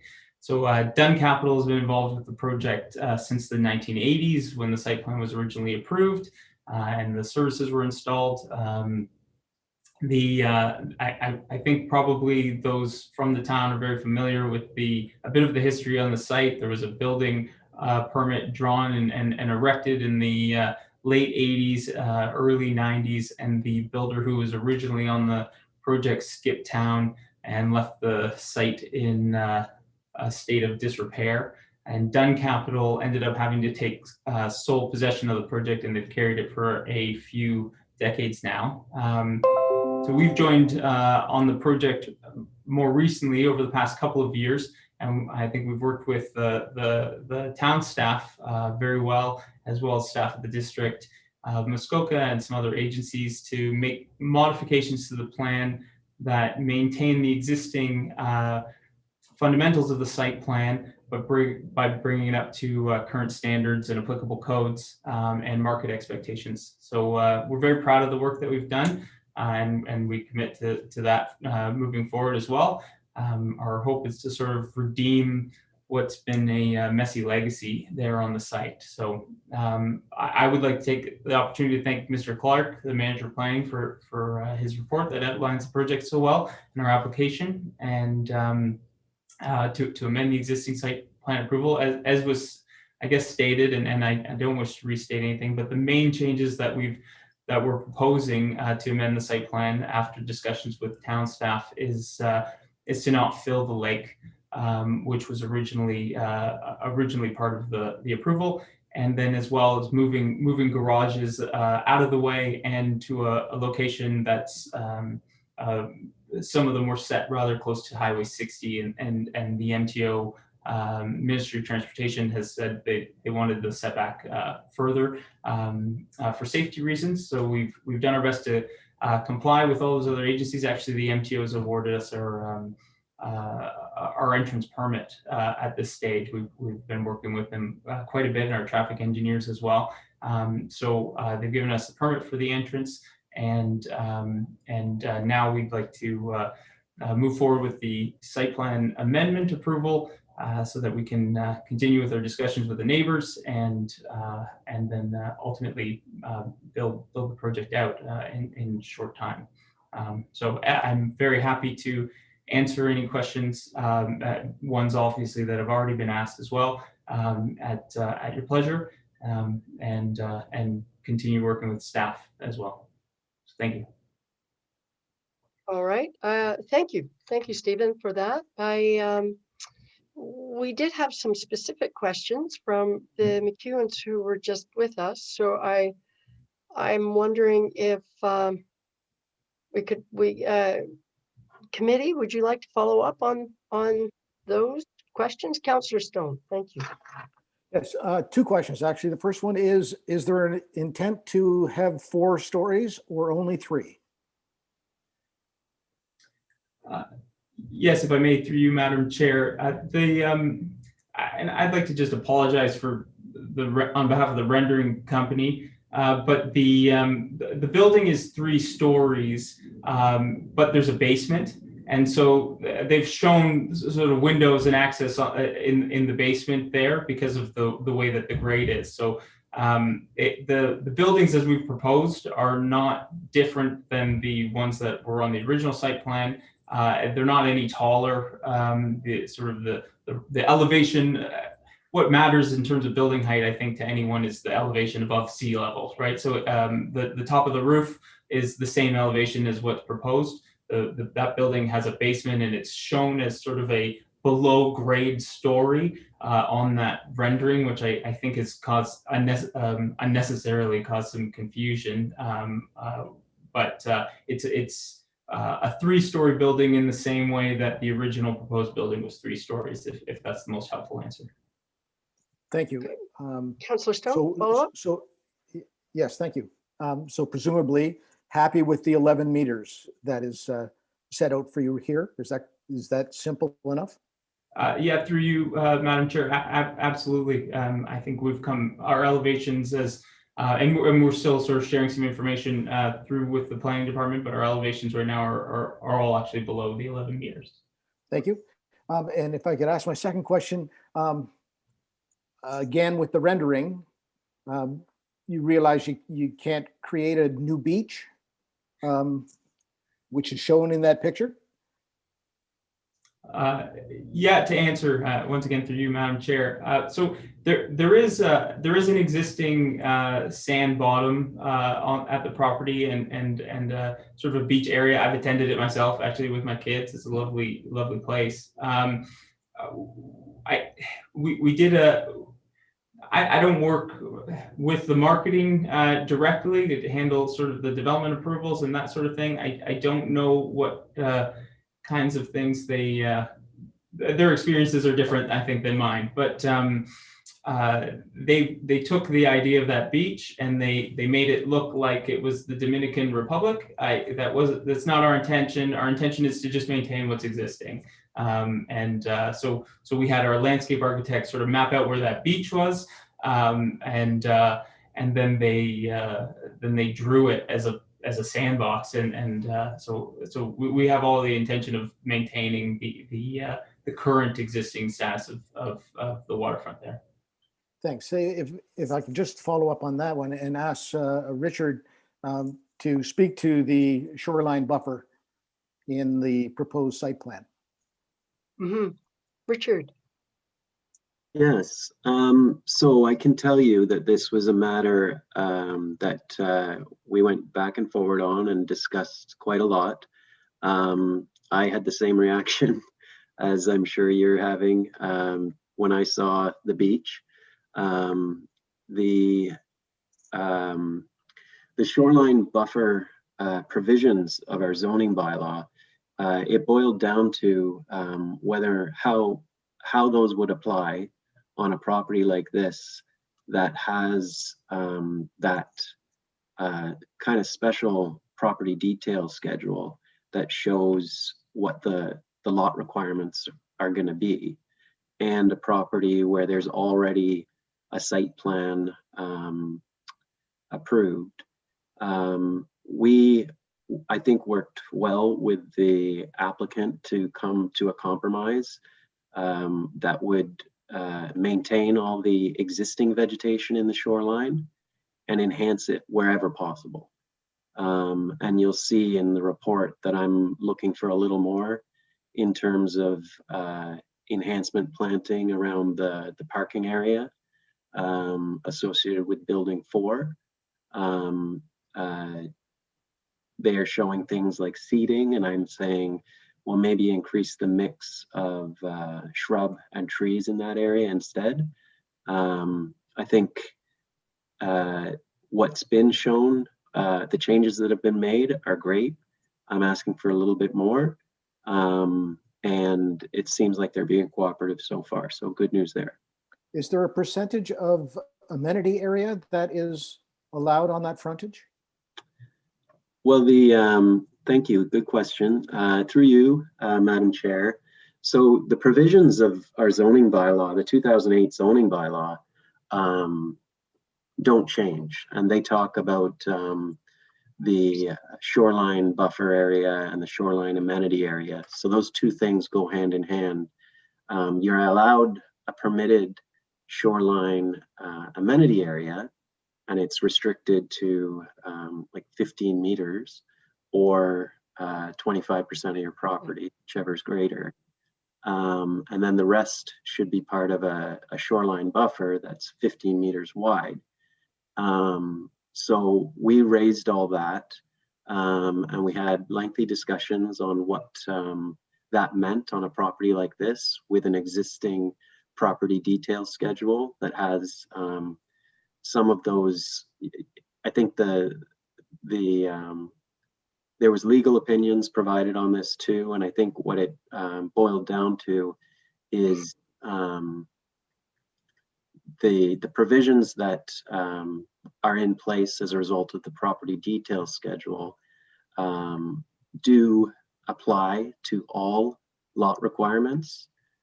So that dock is much bigger than 15 meters, but it's shown, so it applies.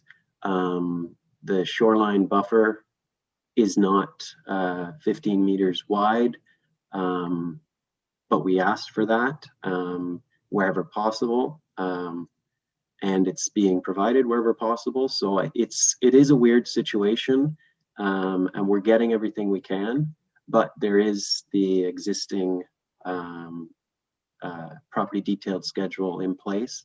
There's also an existing site plan agreement in place.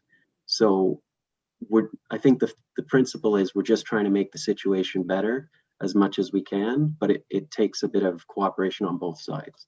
Okay. Thank you for that, Richard. I'm moving to Mayor Terziano at this point. Thanks, Madam Chair. Through you to Stephen. So the neighbors that were on before, they have a concern that the new site plan moves the building 4 or the 4th building further west than the original site plan. Can you confirm whether that's accurate or not? Through you, Madam Chair, I also have a hard time scaling the sort of those old photocopies of drawings, but I do know that we are meeting the required, I think actually exceeding the required setback from in the zoning bylaw in where the building is shown, and it was not our intention to move any of the buildings from the proposed location as shown on the existing site plan. I do know that there was there was a garage structure that was shown also sort of adjacent to that building, and we've eliminated that garage structure entirely, and just now we're allowing for the garages on the east side of the plan. So our hope is that the impact would be lessened to the neighbors. And as I said to Richard when we first started dealing with him, that our hope is always to be a good neighbor. So I do know that we're conforming to the zoning restrictions, and obviously intentionally and intend to do that. May I follow up? Yeah, thank you for that, and love to hear that you want to be good neighbors. Still concerned though, and I guess this question is probably more to Richard, but if indeed the applicant's new site plan is conforming to the established setbacks, and yet it is moved closer than it was detailed to be 30 some years ago, do we have any recourse or other than just being good neighbors before approving this site plan? Richard. Yeah, good question. Through you, Madam Chair. The really important thing is going to be the zoning. And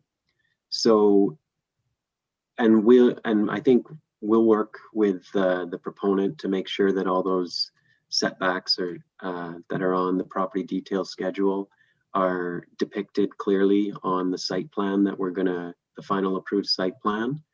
If there's anything in terms of buildings or structures that deviate from what's in that property detailed schedule, then they would have a zoning compliance issue, and we wouldn't approve the final plans. So we'll make sure that that step is taken.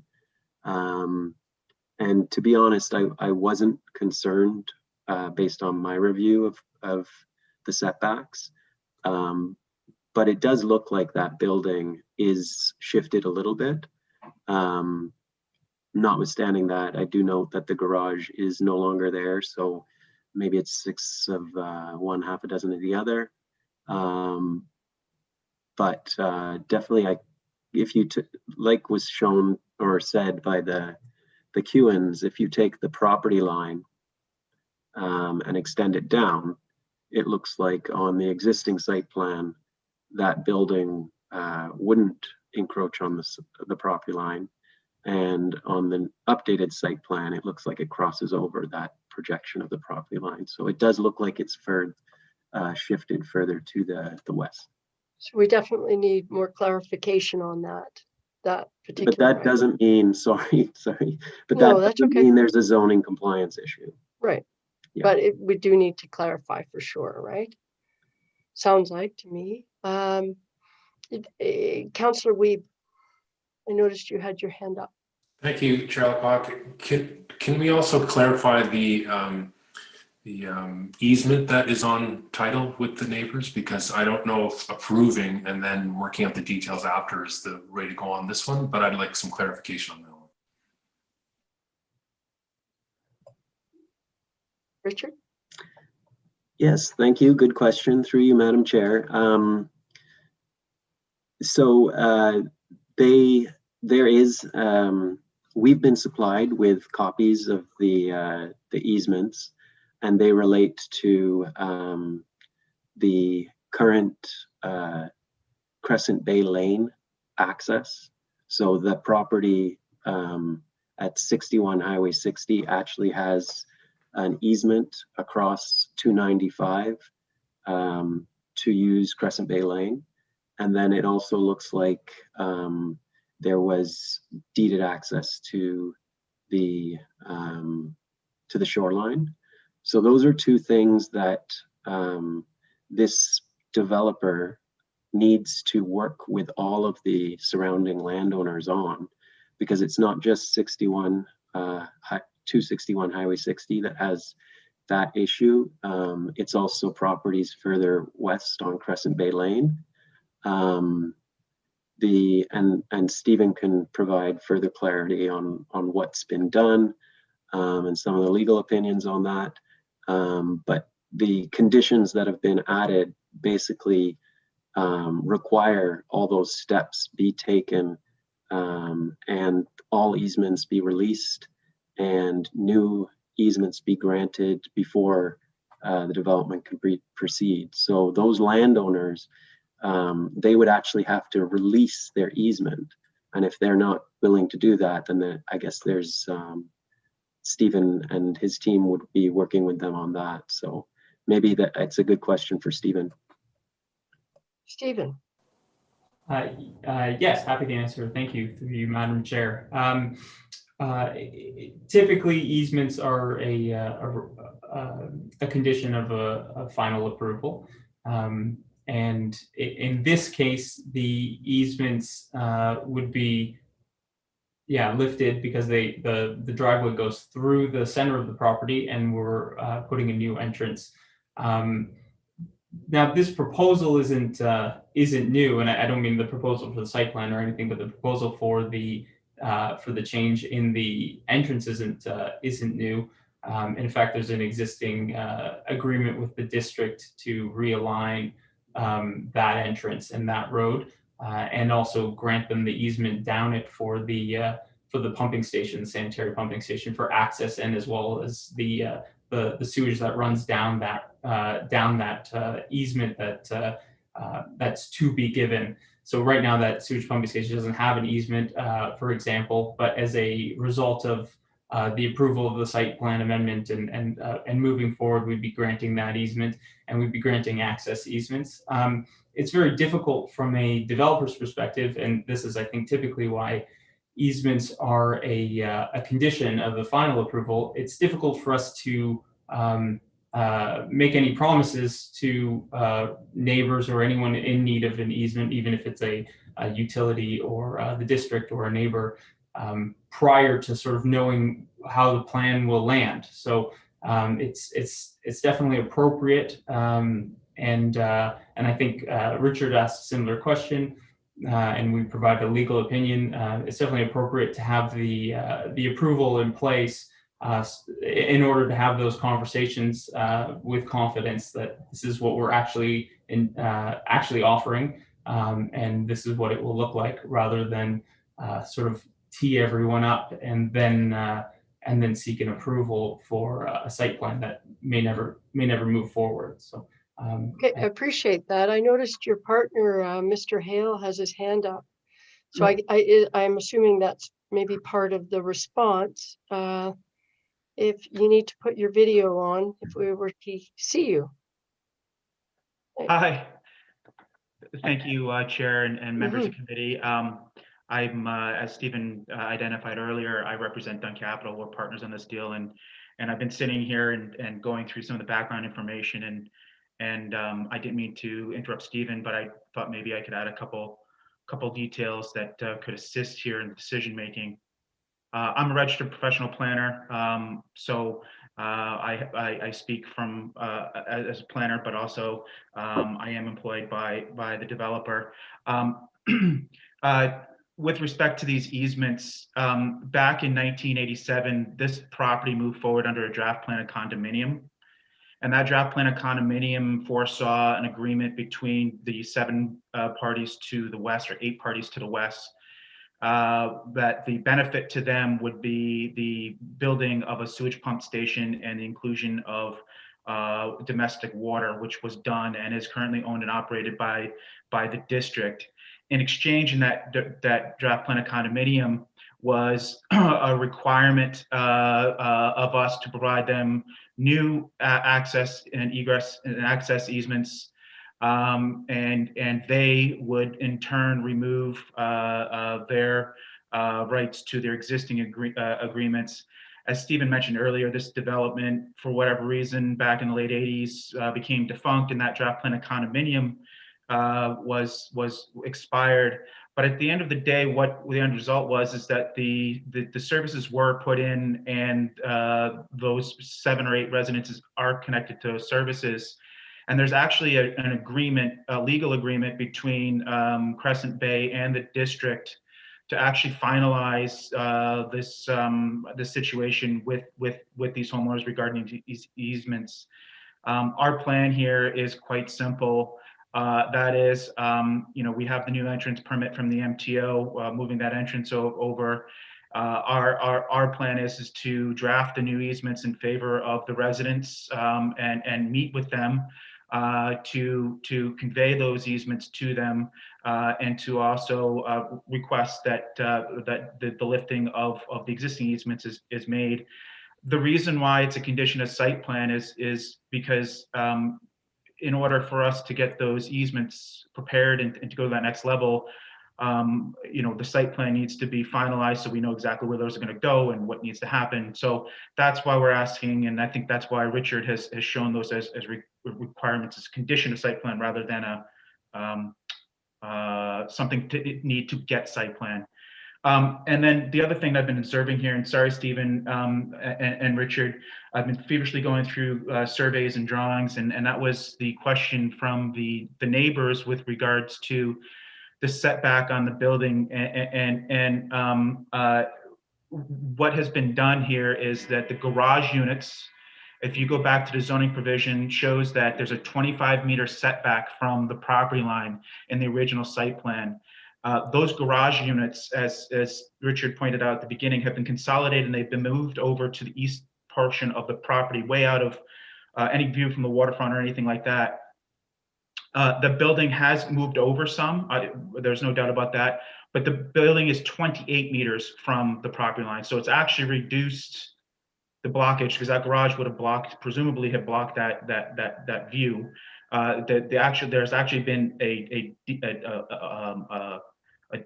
increase in that opening to the waterfront from the original site plan, and that can be observed on the proposed site plan versus the zoning schedule that Richard showed. So I thought I'd add those technical points to Stephen's and Richard's comments. Thank you. That's great. I appreciate that. That's very helpful. A lot of useful information. Councillor Wiebe, did you want to follow up on that?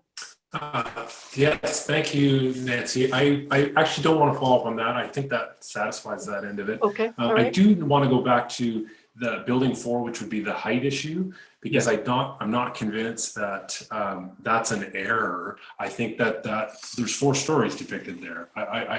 I'm quite convinced that this is going to be an ongoing struggle, because the overall sort of face print, if you will, of that building, it's going to depend on where that building is situated in relation to the existing grade.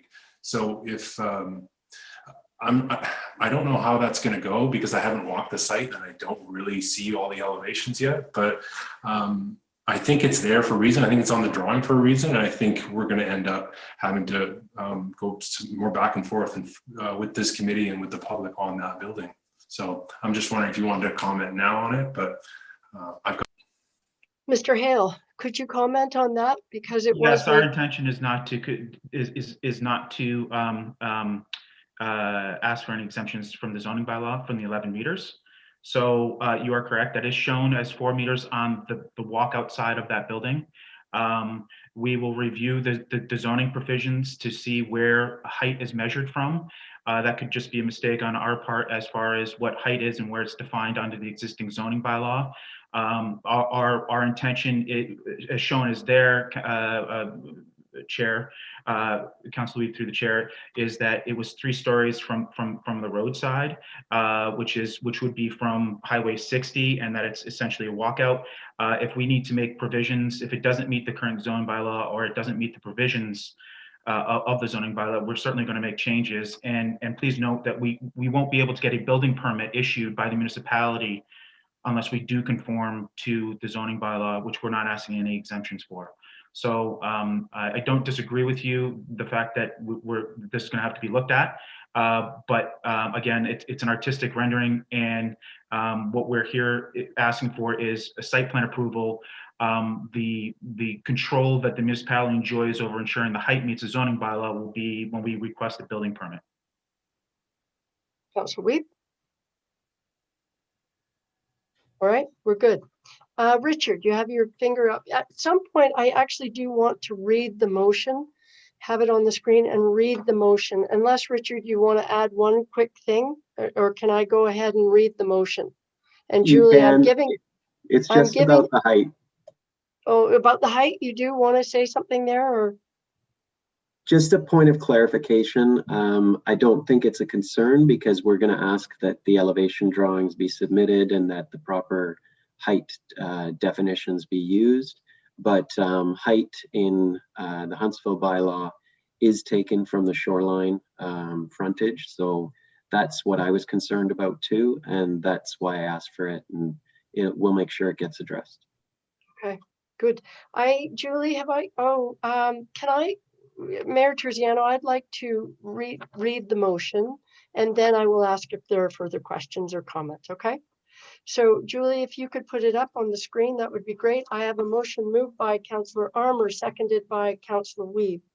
It is recommended that the Director of Development Services approve site plan application SPA 123-2020 HT, and that the agreement be prepared to the satisfaction of the town, and further that the mayor and clerk are hereby authorized to sign any necessary documentation, conditional on: 1, all final plans and drawings being to the satisfaction of the town and all other commenting agencies; 2, a new entrance from Highway 60 being established in accordance with an entrance permit issued by the Ministry of Transportation to the satisfaction of the town; 3, all rights of way over the subject property in favor of various surrounding lands being released and new rights of way being granted to entitled persons along the new entrance and elsewhere as appropriate to the satisfaction of the town; 4, easements in favor of the District of Muskoka being granted for operation and maintenance of existing and proposed sanitary, sewer and water main infrastructure serving the adjacent residences to the satisfaction of the town. So I just thought it was important to put that up because it did outline all of the conditions. So with that, I will ask if there are further questions or comments. Yes, Mayor Terziano. Thanks, Madam Chair. I was just going to, when we were talking about height, and a question to Richard, can we possibly get into this situation we've been in before where a building can be 4 stories from the water and only 3 stories from the highway, and therefore meets the criteria of 3 stories or 11 meters? And you'd be thinking of at least 2 adjacent properties. Richard. Thank you. Through you, Madam Chair, that's a great question. From what I understand, there was the definition of height has been tightened up to ensure that when you're on a property that has shoreline frontage, that height is measured from that side of the property. And that it's my view that that height definition would apply to this development regardless of the historical approvals, because those historical approvals don't vary the height definitions. So that's what I would say, and I would apply that. And hopefully the applicants would agree. I can see the applicants both nodding. Your worship? Just one comment, and again, through you to Richard. I just hope that if we approve the site plan, that you can keep the Cuans informed of their concern, especially the location of the fourth building. And you know, I know we can't do anything if it's within the setbacks, but that you stay in the loop with them to make sure that we let them know what we know as we go forward. I think, and thank you for saying that. I completely agree. I would have asked for the same, since they made the effort to come and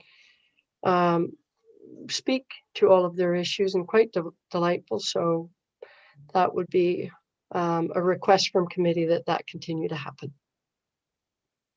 Richard, you're good? Yeah, excellent. Okay, are there any other questions while we have the applicants here? Seeing none, I am going to call the question. All those in favor? That carries. Thank you all. That does carry. And thank you everybody, Kenneth and Stephen, for coming and answering the questions. Much appreciated. Okay, so moving right along.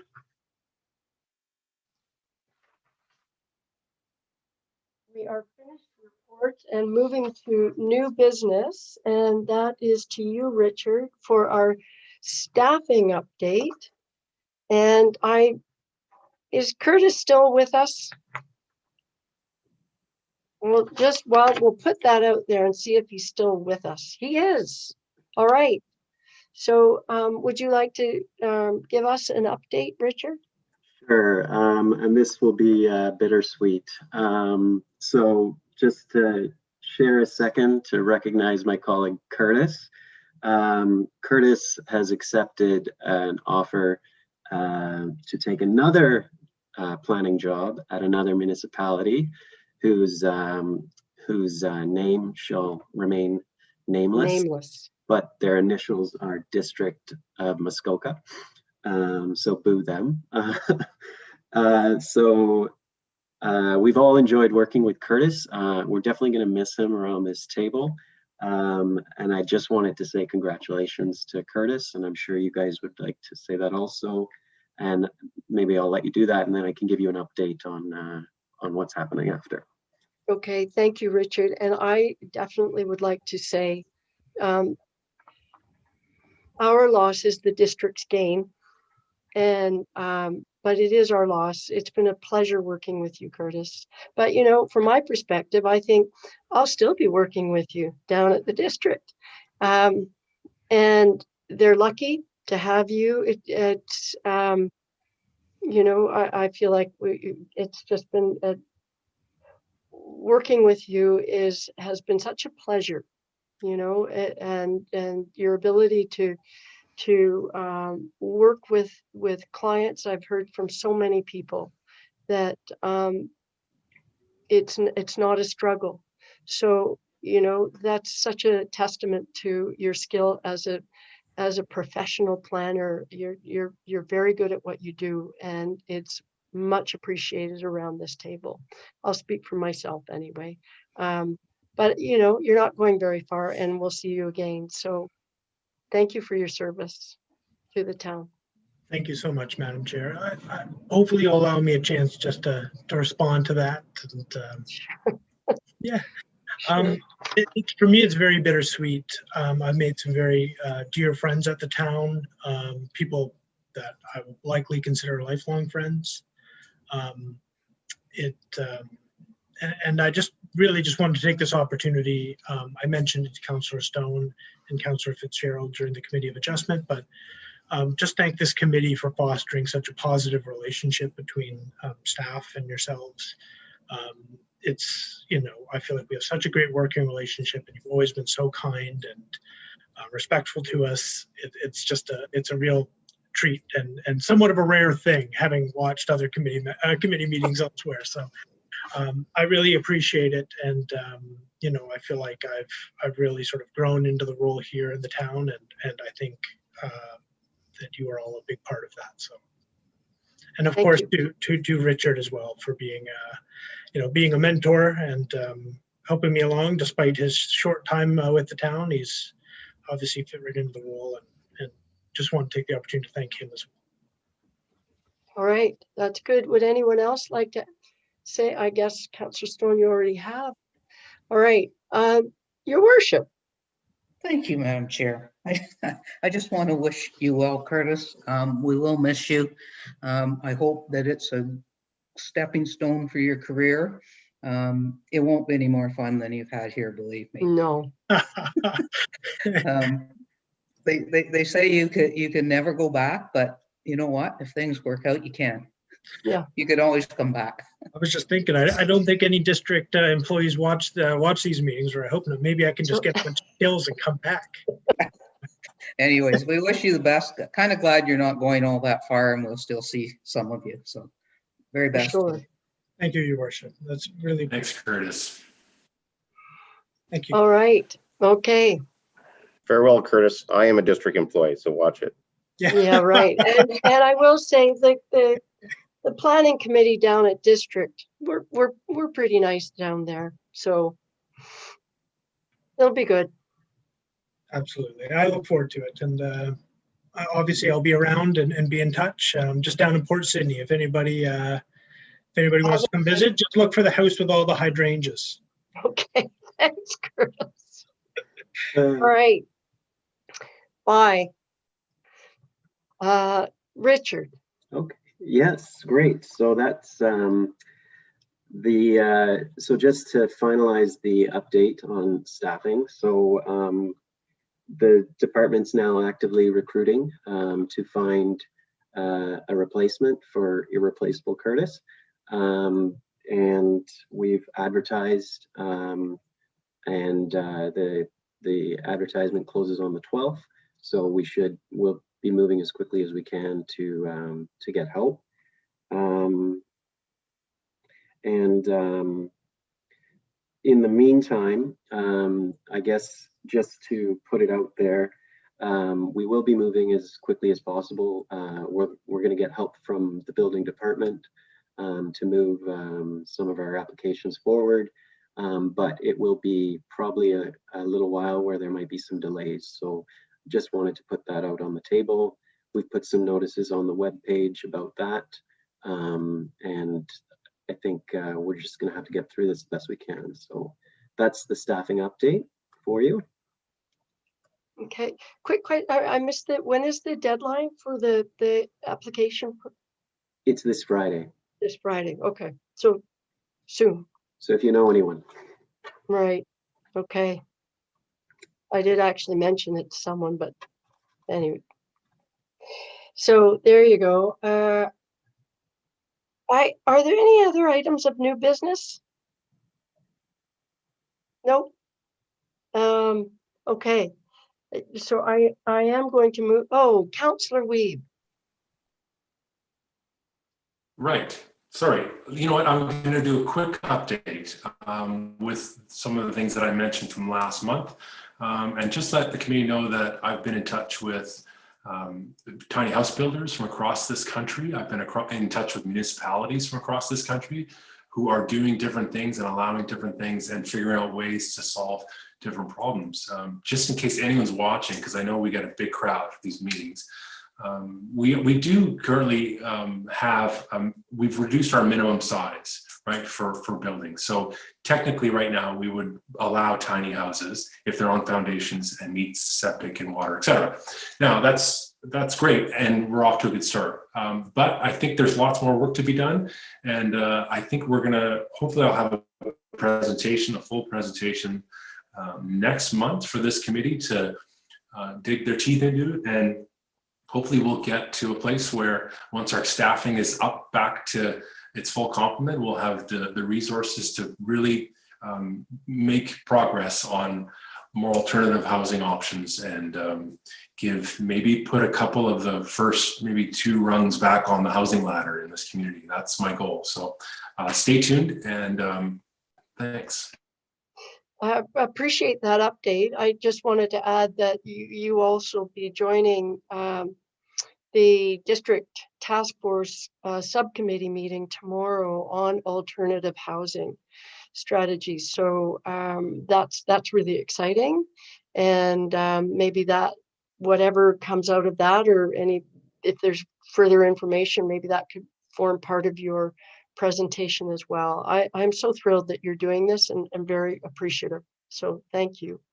And thanks for the update. Councillor Fitzgerald. Can't wait, Councillor Reid, to see what you have up your sleeve there. Chair Alcock, question for you. The alternative housing strategy, is that a public forum meeting or private forum? I think it is. It's I can check with the chair. The housing task force is definitely a public meeting. We haven't had very many Zoom anything of the task force. So, and at the task force, there are 4 subcommittees, and the alternative is one of them. And I will, you know what I'll ask Councillor Fitzgerald, because it should be, we're always asking people to join in, even if they're not contributing, just to be part and to listen. So I will follow up, absolutely, and get you the Zoom link. It's probably on the district website, but my apologies for not knowing. I will have a look, and if I need to further inquire, I will contact you. Okay, perfect. Yeah, it's nice. The contact there is Danielle Morgan. Okay, it's nice to see that people are working on this housing thing, because COVID seems to have derailed us greatly in our efforts there. So good for you, Councillor Wiebe, and I will look into that and see if that is available for me to peruse. Okay, and Chair Alcock. Okay, just on a note, when you say derail, we do at the district CAPS committee, Community and Planning Services, we do get updates on housing quite regularly. In fact, in February, we have an update coming on the head lease concept, which is a whole other way of having developers get involved, or not-for-profits get involved in the delivery of potentially many affordable housing ownership homes and rental homes. But it's new for the district. And so when that one would be worth actually listening in on. That's next week at the CAPS meeting. So that's another concept. And as I said, I'm hoping that we make some movement on that. So my 2 cents on housing as well. Thanks for that. Okay, and then from that, under general information, we have one verbal update from Richard, and then we can move on to adjournment. Sure, thank you. Through you, Madam Chair, I'll make it quick. This is an update on the community planning permit bylaw development. So in January, on the 20th of January, we had a workshop involving stakeholders, and we invited these stakeholders to attend a Zoom webinar, much like this, and our consultants walked through the work that's been undertaken today, and we invited feedback throughout that workshop. The presentation that we provided is available on the My Huntsville /CPP bylaw webpage if anyone wants to review that. There's also a video that was recorded of that workshop, and we're working to see if we can post that on that webpage also. There's a survey out right now to all members of the public to get feedback on their interest in relation to development review matters and what they'd like to see in a community planning permit bylaw. And that'll be open as long as we can keep it open, but likely to the end of this month. And people are using it, so we're getting some feedback. We've been doing some social media posts just to bring people's attention to the fact that there's a survey, and that seems to be working quite well. The consultants that we're working with are working on the drafting of a draft bylaw at this point. Obviously, they won't be able to finalize the draft until all the feedback is received and reviewed, but they're beginning that exercise based on the work that's been done to date.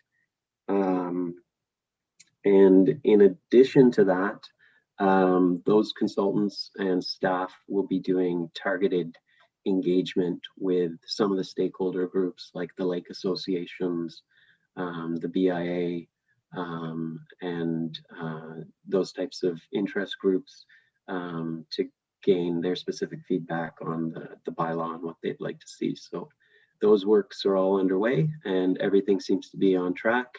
And yeah, we're going to make sure that that process continues on track regardless of staffing situations. So that's our plan. Thanks for that, Richard. That's great. You know, I'm looking at your boxes, the boxes behind you, and I'm worried that you're not packing anything up or anything like that, are you? That's making me really nervous. No, not yet anyway. No, you're not allowed. Okay. All right. Thanks for that update. And with that, I do have a motion to adjourn, moved by Councillor Stone, seconded by Councillor Wiebe. It is recommended that we do hereby adjourn at, time is it 3:21 p.m. Questions or comments? All those in favor? And we are adjourned. Thanks, everybody.